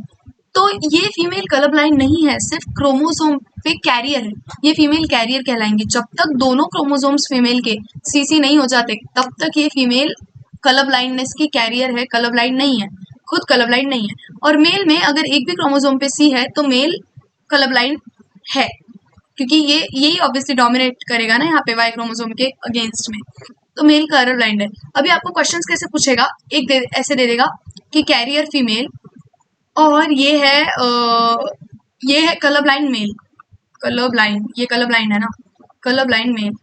जैसे ही कैरियर फीमेल बोले आपको पता होना चाहिए कि एक एक्स पे सी है, कैरियर है, और एक एक्स पे कुछ भी नहीं है, तो ये कलर ब्लाइंड का सी है। ओके, और फिर कलर ब्लाइंड मेल बोला तो एक्स और वाई के एक्स क्रोमोसोम पे सी। अभी आपको बोलेंगे कि इनके कितने % ऑफ स्प्रिंग्स कलर ब्लाइंड है। क्वेश्चन है कितने % ऑफ स्प्रिंग्स कलर ब्लाइंड है। तो अभी इनके ऑफ स्प्रिंग्स बनाते हैं। सबसे पहले जो एक्स सी वाला है, ये वाला, इसको सबसे पहले एक्स सी के साथ पेयर करेंगे, फिर एक्स सी वाले को वाई वाले के साथ पेयर करेंगे, फिर ये एक ऑफ स्प्रिंग हो गया। ओके, ये दूसरा of spring, third of spring है हमारा नॉर्मल एक्स और एक्स सी, मतलब ये वाला, और फोर्थ हो गया एक्स और वाई। तो इसमें से कितने % ऑफ स्प्रिंग्स कलर ब्लाइंड है, ये वाला कलर ब्लाइंड है, हाँ ऑब्वियसली ये कलर ब्लाइंड फीमेल निकली। फिर ये वाला कलर ब्लाइंड है, हाँ कलर ब्लाइंड मेल है ये। फिर ये है कैरियर, ये कलर ब्लाइंड नहीं है, याद रखना कैरियर, और ये नॉर्मल। तो आपको ऐसे क्वेश्चंस पूछता है कि कितने बच्चे कलर ब्लाइंड है, तो 50%, इसका आंसर हो जाएगा 50%, बिकॉज 4 बच्चों में से 2 बच्चे कलर ब्लाइंड है, तो 50%। अगर आपको पूछ लिया कि इनके बच्चों में से कितने नॉर्मल है, 25%, कितने कैरियर है, तो 25%। ऐसे आपको ये क्वेश्चंस आंसर करते आना चाहिए। और सेम हेमोफीलिया का है, देखो जैसे मैंने इसका बताया ना, सिर्फ सी की जगह एच लगा देना। हेमोफीलिया वो भी एक्स लिंक्ड रिसेसिव डिसऑर्डर है। It is a sex-linked recessive disorder due to defect in either red or green cone of eye, resulting in failure to discriminate between red and green color. This defect is due to mutation in certain genes present on X chromosome. It occurs in about 8% of males, only about 0.4% of females. 0.4% of females में ही इसलिए होता है because females mostly career बन जाती है ना। अगर females colour blind चाहिए तो उनकी मम्मा भी कलर ब्लाइंड चाहिए, मतलब मम्मा कैरियर चाहिए और डैड कलर ब्लाइंड चाहिए, तब जाके एक फीमेल कलर ब्लाइंड होगी। तो boys are more vulnerable to this disease. This is because the genes that lead to red green colour blindness are on X chromosomes. Males have only 1 X chromosomes और females have 2। Females के पास 2 x chromosomes होते हैं। तो जो normal वाला x chromosome है वो दूसरे वाले एक्स क्रोमोसोम जिसपे कलर ब्लाइंडनेस वाला म्यूटेशन हो गया है वो उसको डोमिनेट कर लेगा ना। मेरे पास एक नॉर्मल एक्स क्रोमोसोम है तो वो डोमिनेट कर लेगा obviously. The son of a woman who carries the gene has 50% chance of being colour blind. Okay, जिस वुमेन के पास अभी अभी अभी जो हमने एग्जांपल देखा वो इसी का था, वही बोला है, the son of woman who carries gene has 50% chance of being colour blind. The mother is not herself color blind because the gene is recessive. That means that its effect is suppressed by her matching dominant normal gene। वही बोला मैंने कि उसका colour blindness का effect, ये देखो x और ये सपोज सी वाला है कलर ब्लाइंड वाला, तो ये वाला जो डोमिनेंट है ये इसकी वजह से इसका इफेक्ट सप्रेस हो जाएगा। That means its effect is suppressed by her matching dominant normal gene. A daughter will not normally be colour blind unless her mother is carrier and father is colour blind. Mother carrier चाहिए, father colour blind. Haemophilia, ये भी वैसा ही है और यहाँ से भी वैसे ही क्वेश्चन आते हैं। This sex linked recessive disease which shows it's transmission from unaffected carrier female to some of the male progeny has been widely studied. In this disease, the single protein that is part of cascade of proteins involved in clotting of blood is affected. Blood clotting वाला protein affect होता है. Due to this, an affected individual, a simple cut will result in non-stop bleeding. Clotting ही नहीं हो रही तो non-stop bleeding होगी. The heterozygous female carrier of hemophilia may transmit the disease to sons. The possibility of female becoming hemophilic is extremely rare। देखो इसमें भी same scene है जैसा कलर ब्लाइंड में मैंने बताया था कि फीमेल्स के बहुत कम चांसेस होते हैं कलर ब्लाइंड होने के, जस्ट बिकॉज उनके पास एक और डोमिनेंट एक्स क्रोमोसोम है और ये एक्स लिंक्ड डिजीज है, उसके पास 2 एक्स क्रोमोसोम्स है तो उसका एक वर्किंग वाला भी है ना। On the other hand males में सिर्फ एक्स और वाई, एक ही एक्स क्रोमोसोम है, उसमें भी अगर तुम म्यूटेशन करा रहे हो तो फिर ऑब्वियसली डिजीज हो जाएगा। हाँ, तो फीमेल्स में रेयर है because mother of such female has to be least carrier and father should be haemophilic. The family pedigree of Queen Victoria shows the number of haemophilic descendants as she was the carrier. Queen Victoria की family में ये disease था। Sickle cell anaemia, ये भी एक बहुत important part है, यहाँ से भी क्वेश्चन आता है। This is an autosome linked recessive trait. Autosome linked जैसे ही बोला वैसे ही आपको पता चाहिए, ऑटोसोम लिंक्ड मतलब जो 22 क्रोमोसोम्स थे हमारे, इसमें प्रॉब्लम है। जो एक्स और वाई है या फिर एक्स और एक्स है, लास्ट के 6 क्रोमोसोम्स, उसमें कोई प्रॉब्लम नहीं है। 22 ऑटोसोम्स में से किसी में तो भी, तो ये ऑटोसोम लिंक्ड डिजीज है। That can be transmitted from parents to offsprings when both the partners are carrier of gene. दोनों कैरियर चाहिए, ये भी बात याद रखना। The disease is controlled by single pair of allele, HBA और HBS। Out of the 3 possible genotypes, only homozygous individuals for HBS and HBS show the diseased phenotype। देखो अगर HBA और HBS रहा, सपोज एक वाले अलील में भी सिकल सेल एनीमिया का जीन रहा, तो भी ये सिकल सेल एनीमिया नहीं होगा डिजीज। जब दोनों अलील्स, मदर से भी और फादर से भी, दोनों सिकल सेल एनीमिया का ही अलील आ रहा है तो वही बच्चे को सिकल सेल एनीमिया होगा। हेट्रोजाइगस कंडीशन में नहीं होता है। Individuals appear apparently unaffected but they are carrier. There is 50% probability of transmission of mutant gene to the progeny। Obviously ये यहाँ पे segregation होगा तो 50% चांस ही है ना। Thus exhibiting sickle cell trait, the defect is caused by substitution of glutamic acid by valine। तो amino acid की जो चेन है, ऐसे ऐसे ऐसे ये प्रोटीन की जो चेन हमारी बनती है 3 से, तो यहाँ पे क्या होता है, जो चेन था वहाँ पे GAG था, GAG ये था हमारा mRNA और यहाँ पे भी आगे होगा, तो ये GAG से म्यूटेशन होके यहाँ पे आ गया GUG। DNA में म्यूटेशन हुआ तो RNA में भी हुआ, RNA में GUG आ गया और GUG की वजह से यहाँ पे GAG जब था तब आने वाला था ग्लूटामिक एसिड। मॉलिक्यूलर में पढ़ा है कि कैसे अमीनो एसिड आता है, तो ये यहाँ पे आने वाला था ग्लूटामिक एसिड ये वाला, लेकिन GUG होने की वजह से ये GUG कोड्स फॉर वैलिन, तो यहाँ पे वैलिन आ गया, प्रोटीन गलत बना, तो इससे फिर हमारे RBC पे फर्क पड़ता है और RBC हमारी सिकल सेल की हो जाती है। At the 6th position of beta globin chain, देखो ये है अल्फा ग्लोबिन चेन्स और ये है बीटा ग्लोबिन चेन, और ये मतलब ये ऐसा होता है हमारा हीमोग्लोबिन। तो इस चेन के यहाँ पे 6th वाली पोजीशन पे 1 2 3 4 5 और यहाँ पे आगे चल के एक और 6, यहाँ पे होता है सब्सटीट्यूशन। ये जो सब्सटीट्यूशन मैंने बताया वैलिन का, ये यहाँ पे होता है और इसकी वजह से डिजीज होता है। तो इसकी वजह से हमारे जो भी सिकल सेल एनीमिया के पेशेंट्स हैं उनके RBCs ऐसे सिकल शेप के हो जाते हैं। उसकी फोटो होंगी तो बताऊंगी, आपकी NCERT में है। Next, the substitution of amino acid in the globin protein results due to single base substitution. Single base यहाँ पे सिर्फ GAG का GUG हुआ है, देखो GAG to GUG. The mutant hemoglobin molecule undergoes polymerization under low oxygen tension, causing the change in shape of RBC from biconcave disc to elongated sickle cell. ऐसे चपटे चपटे हो जाते हैं RBC, तो इसलिए सिकल सेल एनीमिया होता है. नेक्स्ट है phenylketonuria. This is inborn error of metabolism. It is also inherited as autosomal recessive trait. ये भी autosomal recessive trait है. The affected individual lacks an enzyme that converts amino acid phenylalanine to tyrosine. ये enzyme का नाम है phenylalanine hydroxylase. लिख लो. दिया भी था आपके इसमें कहाँ पे प्लीयोट्रोपी में दिया था. प्लीयोट्रोपी में phenylalanine hydroxylase. ये एंजाइम क्या करती है, फिनाइलएलेनिन को टायरोसिन में कन्वर्ट करती है. लेकिन अब ये एंजाइम एब्सेंट है, तो फिनाइलएलेनिन कन्वर्ट होता है फिनाइल पाइरुविक एसिड में और वो उसका अक्यूमुलेशन होना शुरू हो जाता है ब्रेन में. As a result of this phenylalanine is accumulated and converted into phenyl pyruvic acid में convert होता है and other derivatives. Accumulation of these in brain results in mental retardation. These are also excreted through urine because of its poor absorption by kidney. ये urine में भी excrete होते हैं. Next है thalassemia. This is also an autosome linked recessive blood disease. ये भी autosome linked recessive blood disease है, transmitted from parents to offsprings when both the partners are unaffected carrier of gene. इसमें दोनों partners heterozygous चाहिए, unaffected carriers. The defect could be due to either mutation और deletion which is ultimately result in reduced rate of synthesis of one of the globin chains, alpha globin और beta globin. इन chains के मतलब mutation होने की वजह से इन chains के प्रोडक्शन में डेफिशिएंसी हो जाती है दैट मेक अप हेमोग्लोबिन.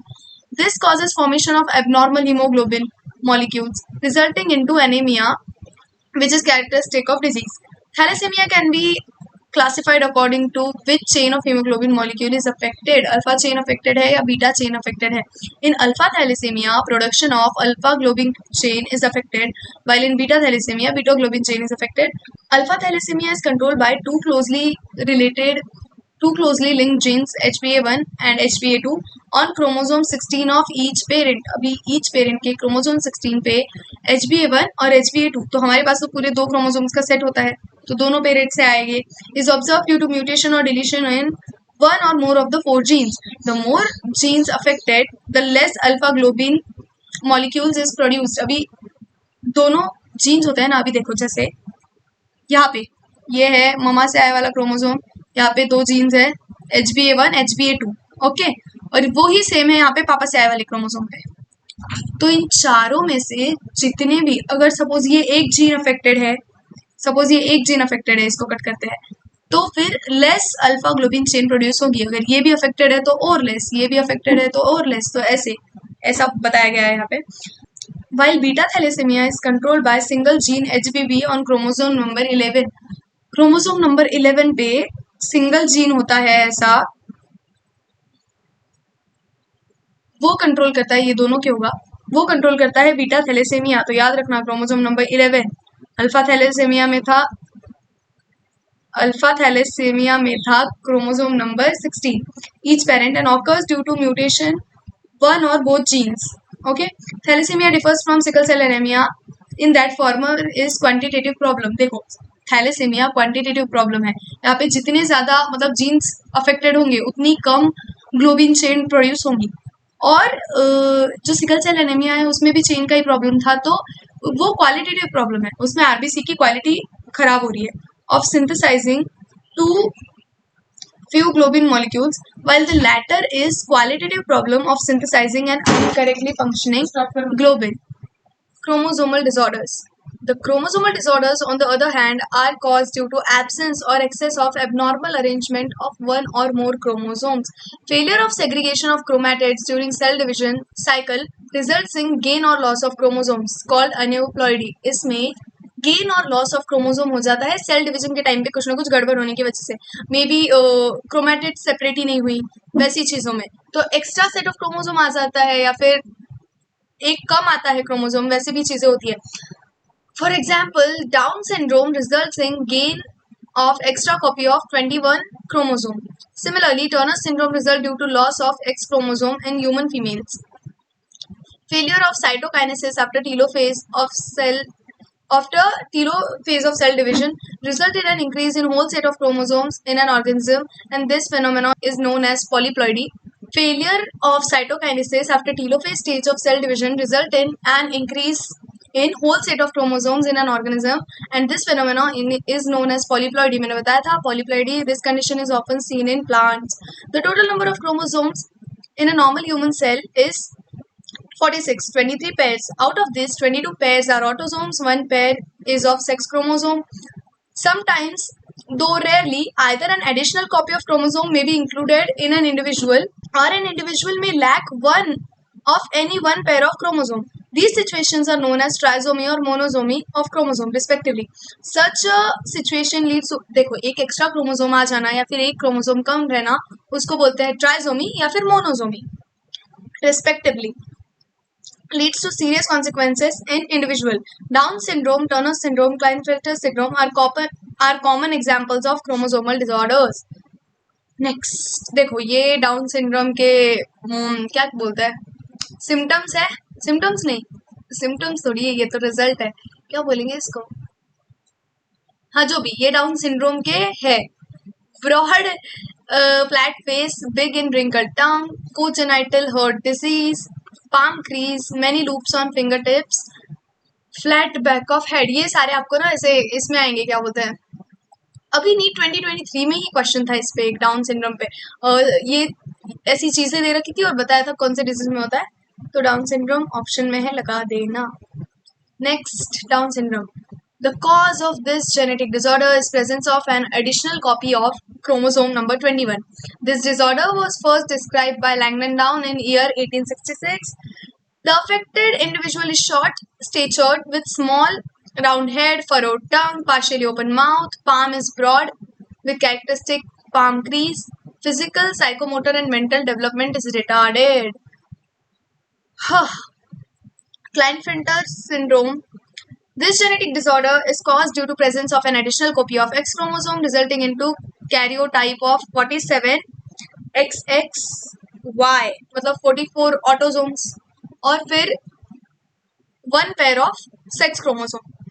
तो यहाँ पे क्या होता है, 44 ऑटोसोम्स होते हैं लेकिन 1 pair of sex chromosome XX या फिर XY चाहिए, तो यहाँ पे XX और Y हो जाता है. तो इससे क्या हो जाता है कि फीमेल फीचर्स भी दिखने लगते हैं एक मैन में फीमेल फीचर्स भी दिखने लगते हैं, जैसे ब्रेस्ट की डेवलपमेंट, गायनेकोमेस्टिया बोलते हैं उसको, is also expressed. Individuals are sterile, they can't produce progeny. Turner syndrome, such a disorder is caused due to absence of 1 X chromosome that is 45 with XO. ये वाली कंडीशन कैसे हो जाती है कि X सिर्फ X ही क्रोमोसोम होता है, फीमेल के पास 44 उसके नॉर्मल क्रोमोसोम, और सेक्स क्रोमोसोम में जैसे फीमेल में XX होता है, 2 X होते हैं, तो इनके टर्नर सिंड्रोम की फीमेल में एक ही X क्रोमोसोम आता है, तो फिर फीमेल फीचर्स अच्छे से डेवलप नहीं हो पाते हैं, ये भी बेबी को जन्म नहीं दे पाती है, तो they can't reproduce. Such females are sterile and ovaries are rudimentary besides other features including lack of other secondary sexual characters. Thank you.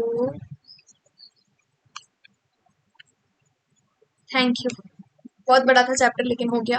मैंने तो 2 अलग अलग टाइम पे शूट किया है, इसलिए मेरे क्लोथ्स भी चेंज है, बट या थैंक यू, बाय बाय.